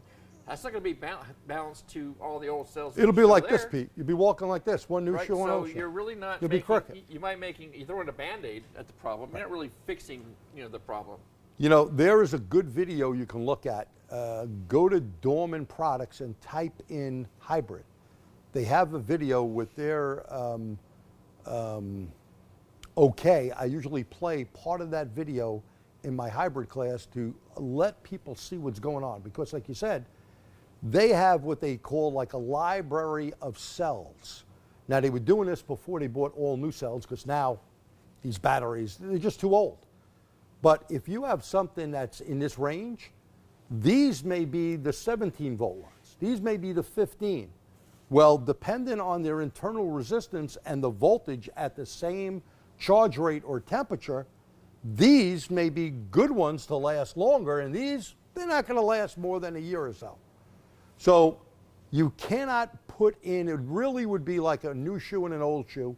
It's not a good idea. When in doubt, get a new battery pack. And that's what it's coming down to. So now, testing the Toyota HV battery, scan tool PID testing, select the following pins. SOC, state of charge. Delta SOC, okay? Battery pack current. Battery minimal, and this is real important. If you don't do anything else, you need to do battery minimum, battery maximum. Place the tranny in reverse. When the transmission is put in reverse, you're usually in electric mode. Now, sometimes they'll get out of there rather quick. You want to power brake it to try to draw the battery down as close as possible to 30%. A lot of times you won't get that far down. If you can't get somewhere near 40-ish, that battery's probably shot, okay? It's probably gone. Look for the largest difference on the battery block minimum and maximum voltage delta. Any more than 200 to 300 millivolts between the max and the min readings equals a problem. Yep. And this is what I've seen. I've done tons of battery reconditioning, and someone like Carolyn that runs Luscious Garage out in San Francisco, she does a big taxi cab fleet, and she's not going to recondition any battery, because if the taxi cab owner that is making money off that car has to tie up that vehicle, and you put a reconditioned battery in and it comes back again, the guy's losing money or the gal's losing money. So she only puts new battery packs in. Now this is the same as friends that work on Class 8s and heavy duty diesels. Same thing, these guys don't care what they pay. I need that truck back because I am making money with that truck. Right. Every day or hour that truck is out of service, the guy can't make money or the gal can't make money. Yeah. Okay. And just a little side note, guys. I mean, if any of you who are watching follow us on YouTube, you know, we have the trainer series that I've been doing now for as long as I've been hanging around with these guys.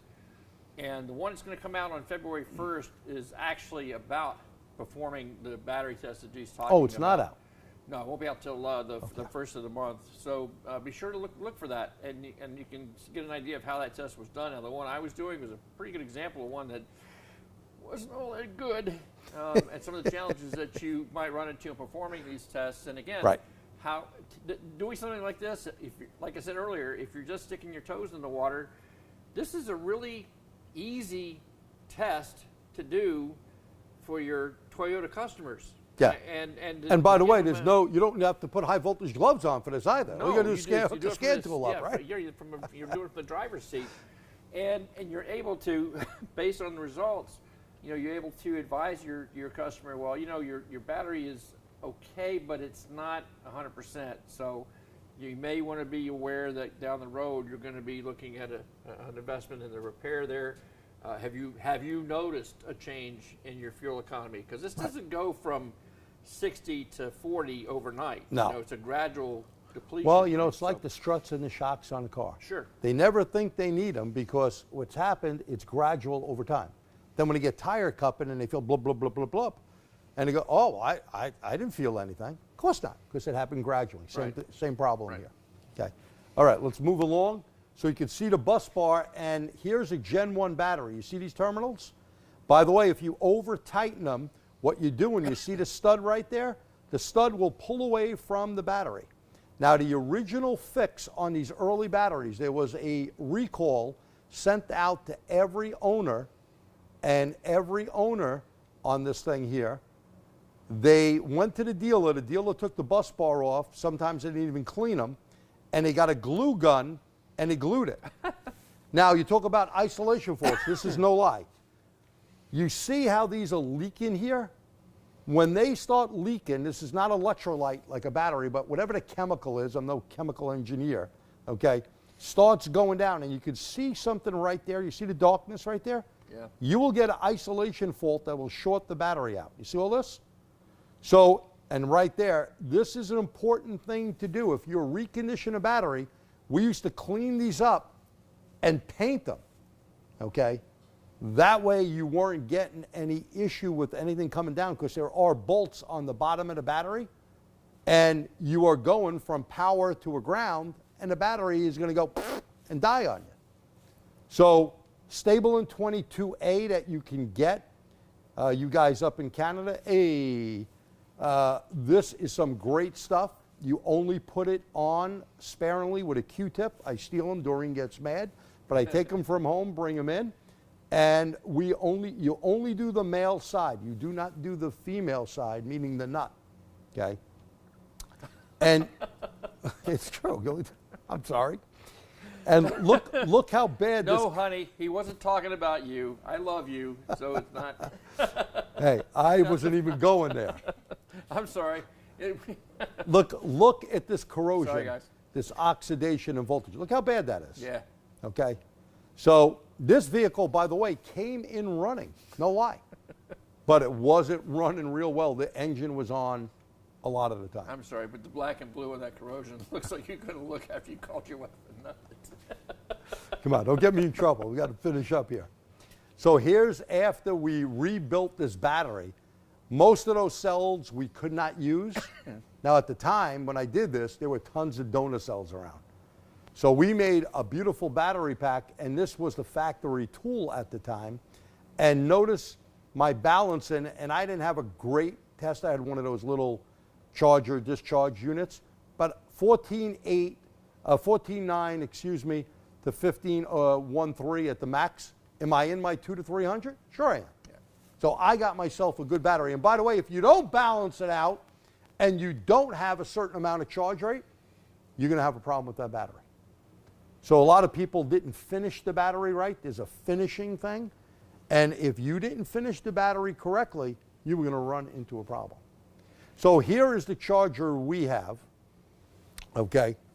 And Nuvant, Dr. Gene, this guy has a PhD in batteries. He's one smart dude. He was making my head spin, okay? He came up with this unit, and when you go on here and you see the separation, these are all the cells. These are 28 of them, and you see how they're superimposed? And roughly, we're at about 7.3 volts or so that you could see right there, right? But look at these. Look at these stray ones, okay? These are a problem, 6.6. 3 of these can bring the battery down. Now, here's where I had donor cells. We would try to charge and discharge. Now, this is not a 10-minute process. This can take hours. If we don't see a certain improvement, this has a lot of other screens that we won't get into because it's not something you're going to do. But if we didn't see improvement in like 3 or 4 discharge charges, we mark those batteries, what numbers they were, because these are all numbered, okay? This is going in parallel, meaning positive and negative. It looks like a big snake of wires. And we would mark them. We'd have to pull them out and get batteries that would fall into that range. That way we can balance the pack out. When we're done, we're looking pretty damn good. We're falling in the range of the 8 volts, which means I still have a surface charge. This is not finished. You don't want to put it in too much. Remember, most of these batteries have a 40-80. They don't like going too much on the 40. They don't like going too much over 80. Right. You're going to ruin the battery. So we have to go to the finish part of it. This is just an example to show you what's good or bad. Here's an isolation fault. When you see this, high voltage battery isolation fault, you're looking at a 2012 Prius. This one I remember came from one of my students, and Mike, who sent this thing up, they couldn't figure it out. Make a long story short, this battery was shorted to the case. So what happens, it kind of overheated. Whatever the chemical is went down to the plate, shorted it out, and it had to be towed here. It could not drive in on its own, okay? So when you have an isolation fault, you can see here, look at the numbers on the block in the freeze frame, okay? Notice you got 16s, you know, you can see you have some issues here in the frames starting to change. And by the way, there'd be a lot of frames. These are before it happened, and you can keep scrolling to see what the problem is. So when you see the word isolation fault, you got a problem. There's something being shorted out.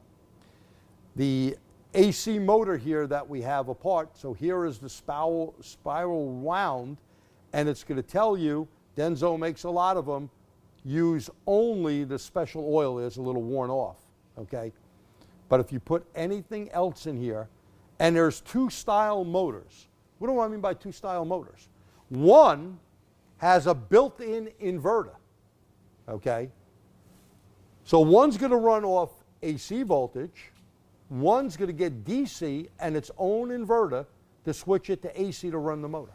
And you may go, why? I don't know, I'm not the engineer. Has something to do how they're putting together the inverter and the converter on that vehicle. And if I recall correctly, the easiest way you can tell is if you see 3 orange wires going into the back of the AC compressor, then the inverter is incorporated in Correct. the compressor assembly. That is absolutely correct. If you see 3 wires, that is a built-in, and by the way, they're more money.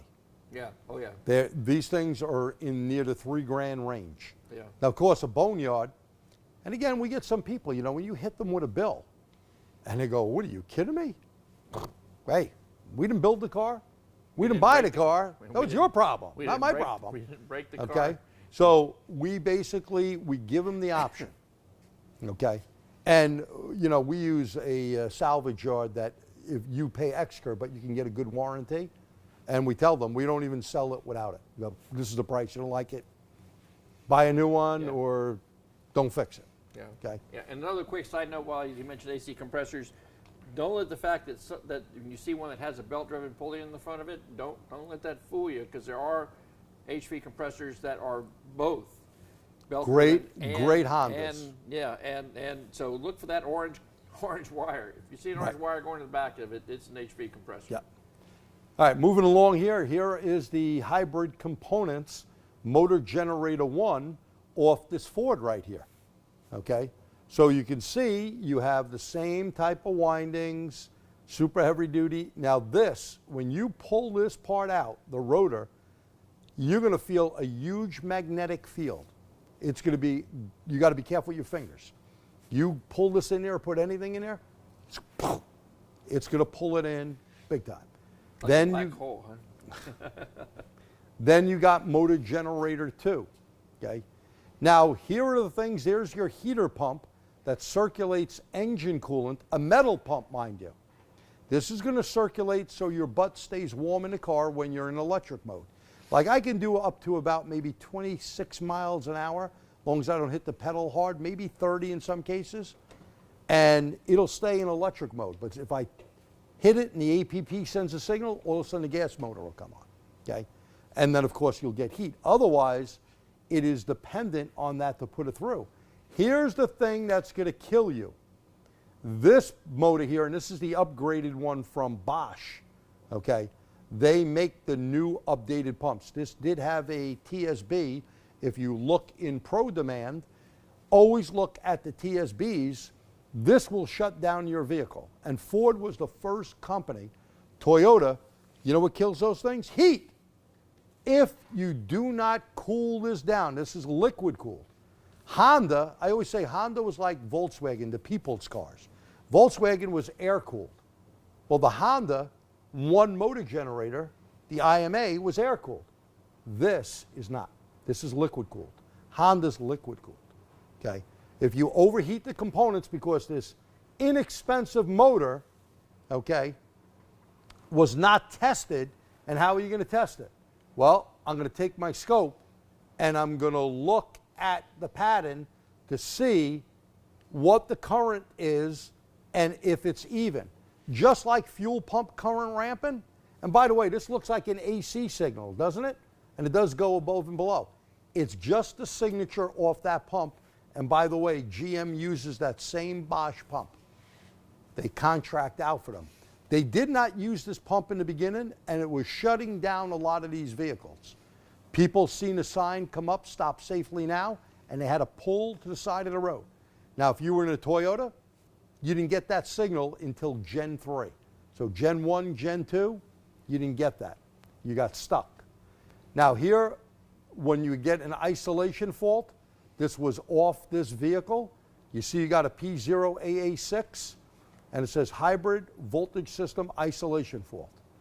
This is going to shut the vehicle down and prevent it from starting on this particular vehicle. Okay. Now, remember, do the easiest thing first. And the easiest thing here is going in, and we're going to look on Snap-on on this vehicle in just a minute or so. When we have only about 121 ohms of resistance, we have a BCM, battery control module, not body control module. It says the pack is okay, but we have a resistance problem. We run it a little more or leave it on a little more, and what do you see? We're going down real low, okay, and we bounced up a little bit, we still got a problem. After we used our meg ohm meter to check the wiring out and replace the leaking wiring, where's our ohm resistance? No counts, where are we at?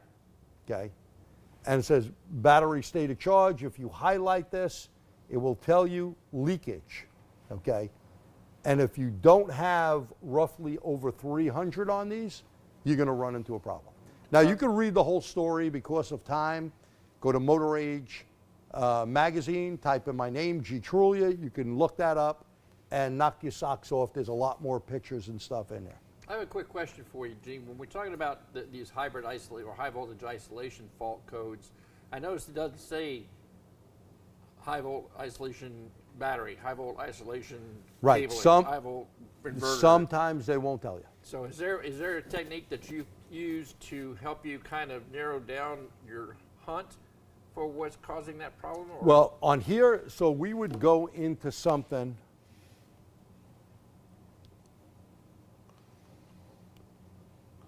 Okay, so if we go into Pro Demand and look at OEM test procedures, okay, it's going to give us some warnings and stuff. And we're going to go through and read it, because if you're not experienced with that vehicle, you're going to need to know what all the warnings are and where to start based off the code, okay? So you can go back and do, you know, what's the specifications on this battery? We see here that we do have different torque, inverter bolts, the high voltage battery, 330 volts, the 12 volt battery. You know, here are all of the bolts that you got to torque down.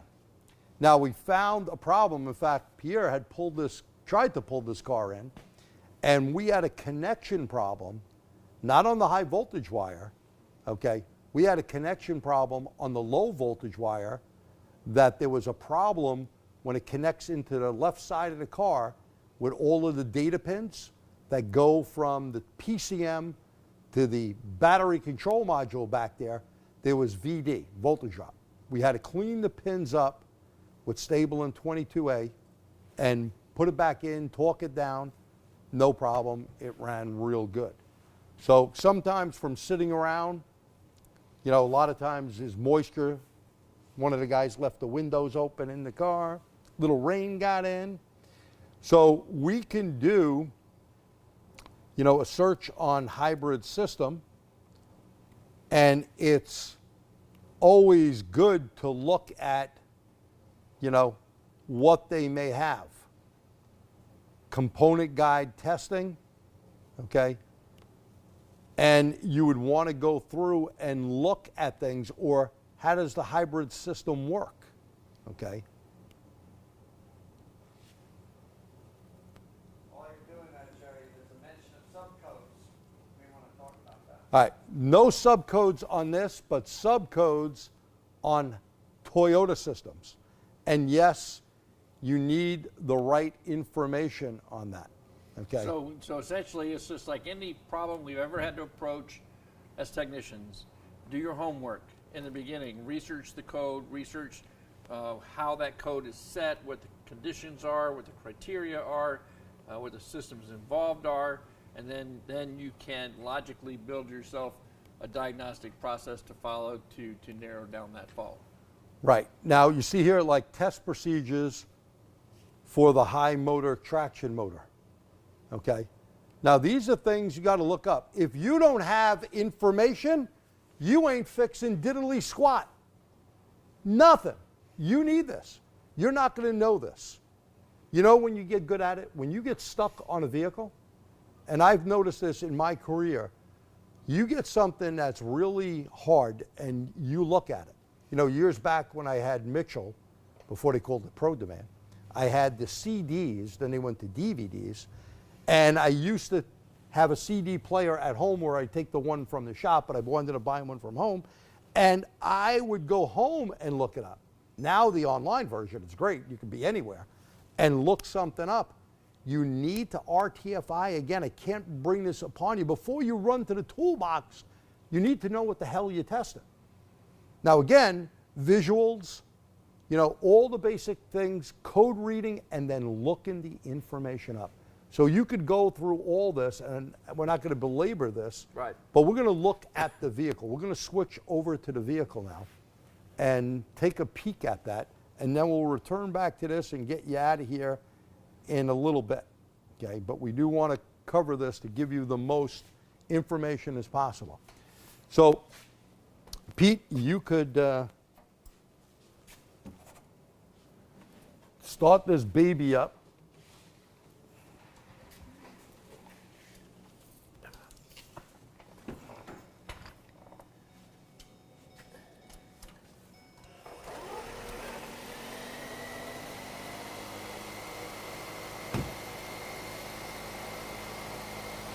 So again, while we're waiting, you know, you get yourself a good thermal imager. You can use it on certain things, see what's overheating or not, whether it's a heating problem, a wiring problem, a battery problem like we showed you. And now with the data PIDs up, I can see that the battery pack is okay. Maximum state of charge, 56.96. Minimum was 44. Okay. The average is 52. There's no codes. There's our 38. Remember the numbers we looked at? 300 is just how they're reading it here. And you could, come on, you could graph that and see, look when he started it.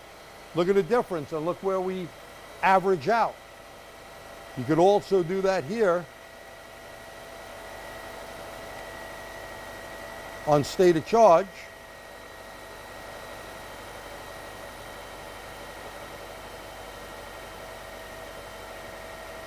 And graph that information out to see, look where we're going.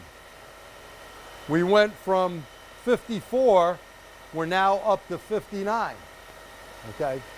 So looking at scan data is super important, having the right tools. Now, you're not going to do this with the generic tool.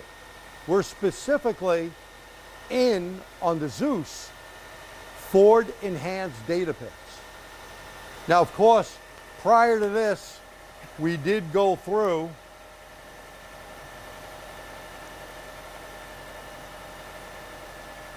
we did a code scan, and this is a very important step to do, Pete. Absolutely. Because if I see this and I have any problems in the system, we can see the whole system. And by the way, I don't wake up in the morning. And here's another good important thing, all the monitors being ready. If monitors are not ready, I don't know if I have a problem or not. Now I'm confident that this vehicle is not going to give me a problem, or my customer in this case, a problem, right? So a complete report that you can print or send to them or save is super important going through the system. Yeah, I mean, doing that pre-scan, our collision guys have been able to do that, or having to do that for some time now. It's a great thing for us to do in the service repair side for a couple of different reasons. I encourage everyone to do this on every vehicle that comes into your shop. I mean, even if it's there for an oil change or a tire rotation, because you're doing your customer a favor by checking over the condition of their vehicle and being able to give them a report and giving them a heads up if there are some things that are going to need attention. So that's one good reason for doing it. Number two is if you're in for repair, you have that list of systems. You can show your customer why you're recommending what you're recommending. And then after you're done, you do the post scan to make sure that the repair is completed and done properly. And you're also able to show that to your customers, like a before and after. See, here it was bad, here we fixed it, and here's your copy. We have one in our records, and everybody goes home. By the way, so we have a lot of snap-on screenshots, and as Pete said, you know, we're not going to pull out, I have just about every factory tool, but I'm not going to pull the factory tool out because it means I have to put a computer on. Now, we have a bunch of different computers because we don't have everything on one computer, obviously. And what we would do is the guys, and we have other scan tools as well, this tower is usually on the other side there. But with this wireless dongle, we stick it in a car. We could have a car in the other bay past this wall, outside, in the other bay, in this bay, run it, get the information real quick.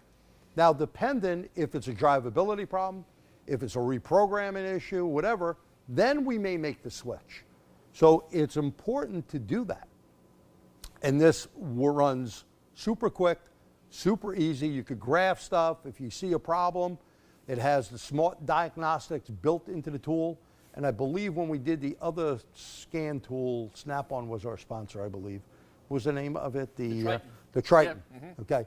So Triton and Up, I believe, and Zeus, right? Does any other one have the smart logic? And you could ask your Snap-on dealer. Yeah, you're talking about the SureTrack. The SureTrack stuff. Databases and stuff. And by the way, this connects to our Mitchell account, so it'll give you what's the most common cause is, you know, and it doesn't mean to go change something. Right. It means, hey, look at that and see if there's a problem in it, right? Right.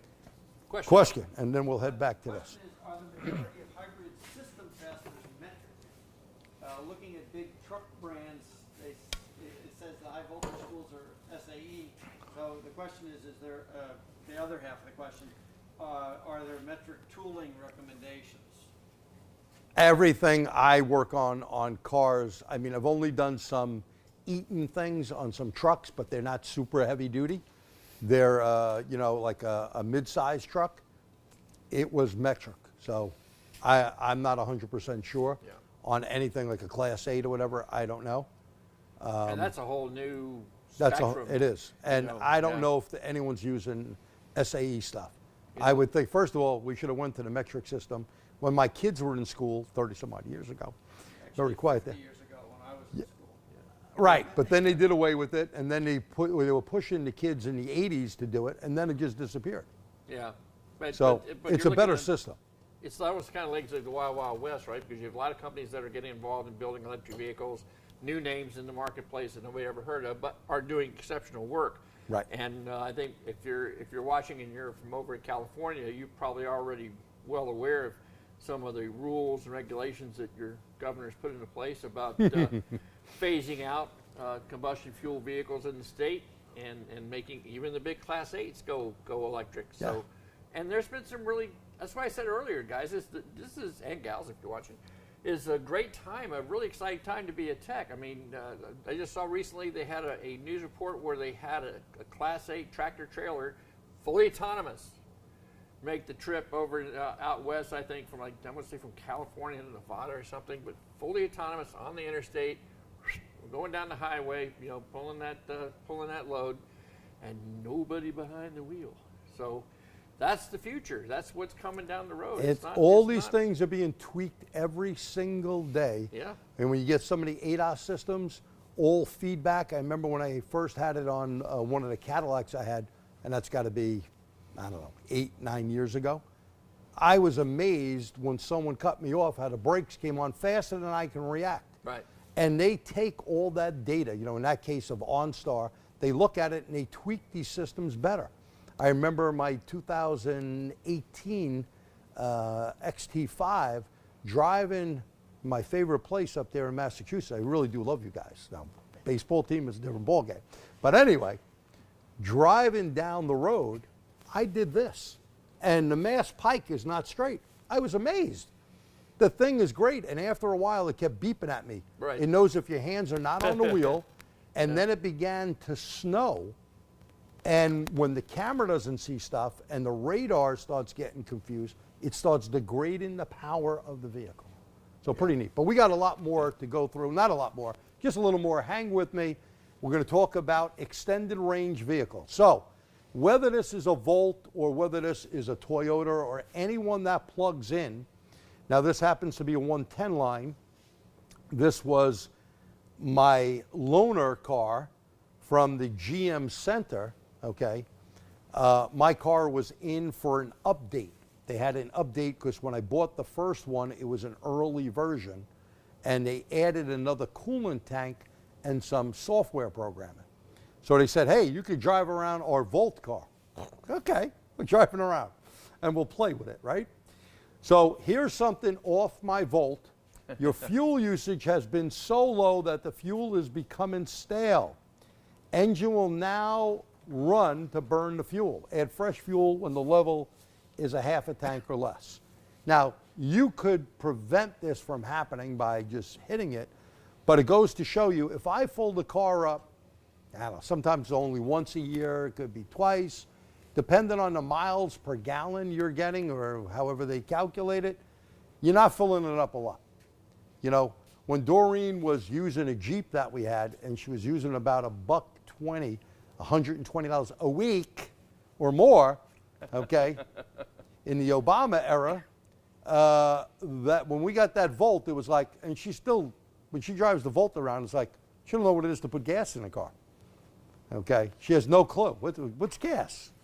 So, you know, you people with electric vehicles kind of get that idea as well, and it really is not that expensive to charge it up. The problem, like Pete was saying in California, you know, all well and good. I'm a big fan behind all this electric stuff, but without the infrastructure, and SAE.org I've been on many webinars about infrastructure of the grid. We are in bad shape. The grid needs to be updated. You may need your electric vehicle to take the power out of the car so Newsom can see what the hell he's doing in his house, okay? That's the build better, best, right, or whatever they call it. Yeah, whatever. Don't get me rolling. Now, here's engine maintenance. Due to low use, your engine needs to run for approximately 10 minutes to perform engine maintenance.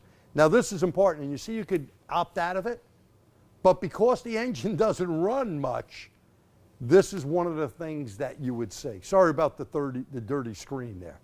Must have been Doreen's problem. Let's look at the Chevy Bolt here. So the Chevy Bolt, real quick, everything we went over in hybrid and extended range now just has no gas motor. That's the only difference here. You can charge it with a 120 or a 240, okay? You got fast charging that you can get 100 miles in about 30 minutes. 259 miles of pure electric. Put a note down.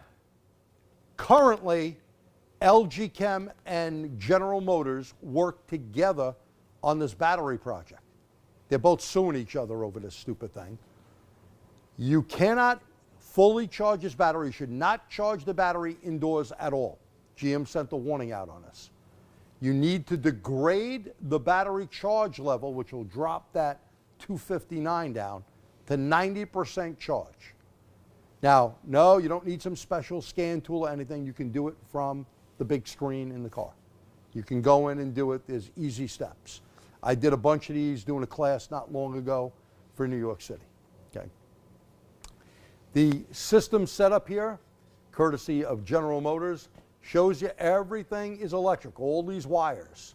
Now, down the road, just like the original Chevy Volt, you had a lot of wires. Chevy Volt Gen 2, all the wires were gone. Why? Wires are extra resistance. If you do away with the resistance, you get more power and less problems, right? So here you got a big battery pack. Notice here is under the rear seat, there is our shutoff plug. Here's the battery under the car. I have the car up on the lift, okay? And here is the pump motor right there, okay? EV coolant heater. So you need this EV coolant heater right there, so you still need antifreeze. And by the way, a little side note here, Pete and I did a nice coolant class a while back. You cannot use distilled water. You cannot use tap water. You better use deionized water. Now, if you can't find deionized water, which is not easy when we looked for it at that time, we always buy the GM premixed or Toyota or whatever, BMW. We try to get the premix. And we do buy the full strength one as well, in case you got to add a little more. But guess what? It is what it is. Oh, by the way, switch to the snap-on screen, just so they can see in the background the graphing of what's the most common problem. So you can see that automatically comes up in the tool, okay? And it'll give you the most common problems. The mouse is to the right. So Pete will move that. I don't know if it'll stay on the screen because we did shut it off. You're probably going to lose it. I lost. But anyway, that's pretty neat. If he gets that back up, we'll switch back over to him. In the meantime, here under the vehicle, you can see we have a electric stack right there. There's the battery DC charger. That's your converter, okay? And then you can see all your wires here to your electric motor down there. You have a coolant heater module. So that cooler heater module, this is something like I have in my Volt. When you're in electric mode, you need something to heat it up. So it's like a heater grid to warm you up inside the vehicle, okay? Here's your AC compressor. And again, you got to make sure no PAG oil goes in that vehicle. So under the car, you have no motor, everything electric. There's your air condition, coolant line set up, coolant bottles, your first responder information. And again, all these electric wires that are under the car, you're going to see probably the next generation, they're going to do away with that. When I worked on the fuel cell, what a fast car that fuel cell was, and they had tons of electric wires. And of course, rather than gasoline, they used natural gas, okay? I mean, Hydrogen. Hydrogen, thank you, natural gas. Hydrogen, which had a special setup with laser things, pretty cool. Pretty cool car. That's a big thing going on again with the California push is using hydrogen fuel cells. Yeah. There was one place my buddy Scott Brown brought me to. I forgot what the name of it is, but it's outside of the LA area where they have just about every hybrid or electric vehicle. It's a whole freaking huge place. I was pretty amazed to see all the stuff they had there. So, you know, California is always the first ones with any emissions, which is good. Obviously, you don't want dirty air. You don't want it for yourself, your kids, your grandkids. It's important, but we have to be realistic of what the infrastructure could actually do currently. If everyone switched over tomorrow to an electric car, your lights wouldn't be on in your house, okay? Not me saying it. This is professionals that are engineers. Now again, Tesla has the same components without the ICE. It's just a different package. So it doesn't matter, Pete, what we're dealing with. It doesn't matter if it was that one motor generator hybrid, two motor generator hybrid, extended range, or, and by the way, the extended range has two motors like the series parallel, but it's a series unit. Has two motors. Quick note on the Tesla, actually two quick notes on the Tesla for you. Good friend of ours, you probably know the name, Scott Brown. If I'm not mistaken, he's like a beta tester now with Tesla. Does a lot of stuff with them. And that car is quick. Does a lot of videos about what he's learning with Tesla, so you might want to check him out, of course, at the Diagnostic Network or on his YouTube channel. And the other thing, if you're not aware, recently Tesla announced that they're making at least some of their factory scan tool information available. You can find that here. Write this website down. It's the nastf.org. the National Automotive Service Task Force. You can find out about the Tesla release there, as well as all of the manufacturers in one place. Go right to their factory service information if you want to.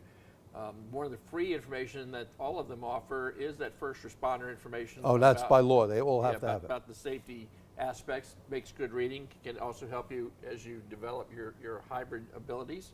So just a great couple of resources for you to check out. Yeah, very, very good. And I was in Scott Brown's car. I got to tell you, he bought the performance package. The thing goes. Now, I wasn't too thrilled when we went out to dinner, and he says, I'm going to get the car to pick us up. Didn't do too good at that. But every day, Tesla's even updating their ADAS system. You'll see some stuff Scott posts on Facebook or YouTube. So good stuff there. Here is a super expensive charging station. This, you can see by these big electric wires here. There are 2 different types of plugs. You could charge your car up with this unit within 20 to 30 minutes fully charged. And the battery could be totally depleted. These are called those quick charges. Now, New York City has the money. You're not going to put one of these in your house. I mean, look at the infrastructure in the background here to run this thing. And they were putting a bunch of these in because they did buy a bunch of Chevy Bolts, full electric cars, and they'll be buying more. This will work on Teslas. They're going to run some Teslas. NYPD said they'll run some of those and some other electric cars. Any big municipality, by the way, has to have a, what do they call fuel? An alternate fuel vehicle. And that includes EVs or whatever. I mean, I remember when they were running E85, they run diesels, the whole bit. So even when I did like going down when they were running some vegetable oil that they were getting from the McDonald's. Biodiesel, the Willie Nelson stuff. Yeah, that stuff smells good. All right, so advancing the automotive service professional here. Yeah. These are some of the Motor Age sites. There's Motor Age features here, different products. Yeah, this is, of course, this is where you guys are now. Before we go diving into that, though, I guess we want to say, hey, we're kind of wrapping up. If there are any questions that you have on any of the material we've talked about so far, please go ahead and start throwing them in there as we wind it down. And while you got some questions? Well, one was, what's the website again? And your email. Okay, so first, the websites that you're watching this on, of course, you're already there. That's the Motor Age training website.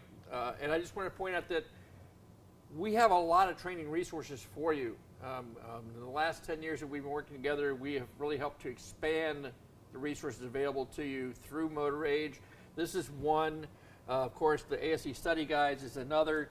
Our YouTube channel is another. And then, of course, now the VehicleServicePros.com website, which is home not only to Motor Age, but P10 ABRN, which is the collision repair magazine, professional distributor, which is for you guys who run the tool trucks and take care of providing the equipment to us. And, of course, the little thing in the middle is you can always find me and the Motor Age team out there on social media and all your favorite platforms. Now, to answer the other question, write this down. My email, PM, as in Michael, EIER, like EIEIO, at, don't confuse them, at Endeavor, that's ENDEAVOR, B as in boy, the number 2, B as in boy.com. And that's my email address. But you know what, guys? The easiest way to find me is to go to Motor Age Magazine on Facebook. Hit us up on the messenger there. And you can plug in your email address there if you want to get your access to that handout. Or if you're thoroughly confused, just email me at gt@tstseminars.org. Yeah, like that was less. That's easy. tstseminars.org. We are not hard to find, right? We're not hard to find at all. So, I mean, if you got the emails from us for today, then you can just hit us up. We'll get back to you. Either one of us will get you the handout. And let me give myself a plug. If you're interested in a hands-on hybrid EV class, 3 days coming up in April, and you need your rest because we go out like 7 o'clock in the morning on a Friday. We don't end to sometimes 10 o'clock or later at night. Same on Saturday. Sunday, we get you out of here at 4 o'clock. It's like boot camp. You need a background in Automotive, obviously, we don't like people that are green because we're working on vehicles. We cover everything in those 34, 36 hours plus that we have you here. And rather than going out, when it's warm. yeah, rather than going out 5 days like some people do, we do it in 3 days because you know time is important, and we give you stuff and resources afterwards where you can go on the ATTS website and review different hybrid stuff. You do get 2 full color books. You get the high voltage gloves, the covers, the bag, the powder. You get a DVD and a bunch more. And we feed you hot breakfast, lunch, dinner, snacks throughout the day, all included. So hopefully we'll see you there. And can't forget this. Now, one of our sponsors is Motor Age Magazine. They always work with us, and we appreciate that. TST is a non-for-profit group. We took over from the STS, Service Technician Society. I happened to be the last president of that. Pierre was a board member, as well as our buddy Mark Warren, Don Schnell, and a bunch of other people. And it's to help automotive technicians in the industry. And TST took over where they left off. This is our 19th annual big event on March 19th. Look at that. And you could do it 2 ways. We're going to be live, yes, live in person in Terrytown, New York. And you could also get us when we simulcast it. Some people from other countries will have a hard time probably flying in or whatever. So a lot of people in different countries will simulcast. So don't forget March 19th. The information is up on our website, tstseminars.org. Question or comment? Actually, it was somebody couldn't copy down Pete's email quickly enough, so can you say it slowly? Okay, so we'll try this one more time for you guys. For my, I know it's long. P as in Paul, M as in Michael, E as in Edward, I as in India. E as in Edward, R as in Romeo, at E N November, D as in dog, E A V as in Victor, O R, B as in boy, the number 2, B as in boy.com. So that's Meyer at EndeavorB2B.com. And you know what I have to say? Oh boy. But like I said, I am not hard to find. You can message me through our YouTube page, our magazine, Motor Age Magazine on YouTube. You can get me through our Facebook page.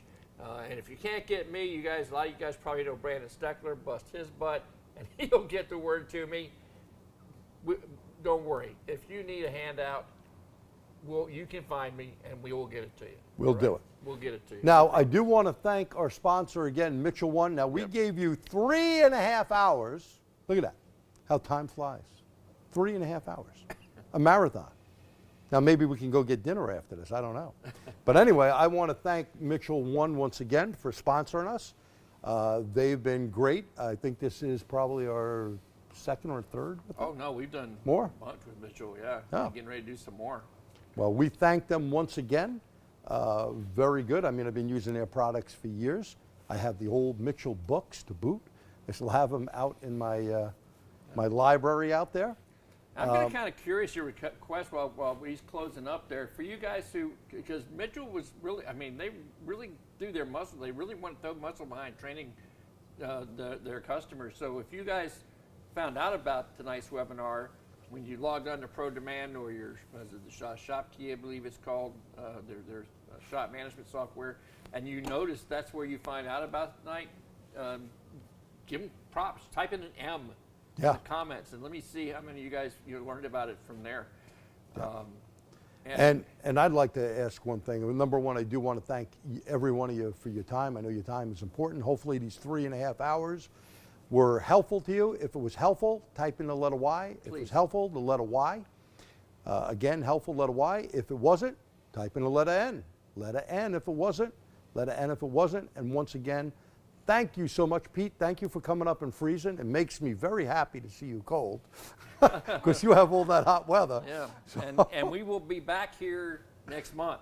Oh, next month. More freezing weather. We will be back here next month to do yet another webcast. So keep a look at your email boxes. We'll be sure to send you notice when that's going to be. And again, it'll be another free webcast to attend. It's our sponsor February is the good folks at Duralast. Oh, So we're going to have some okay. great information for that. And to kind of recap what she said, as always, we are here, number one, to be helpful to you guys and gals. That'll make your life in the bays a little easier.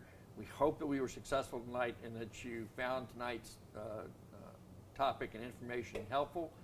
And thank you so much for choosing to hang out with us on a Saturday night. Yes, thank you again. Pete, thanks, brother. Thank you. Thank you. Good night. From New York, goodbye.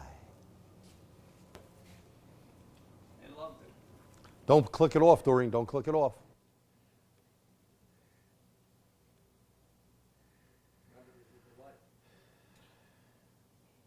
Well, not on you. We're good now. There's not a delay here. You're good now. Yeah, just in case, because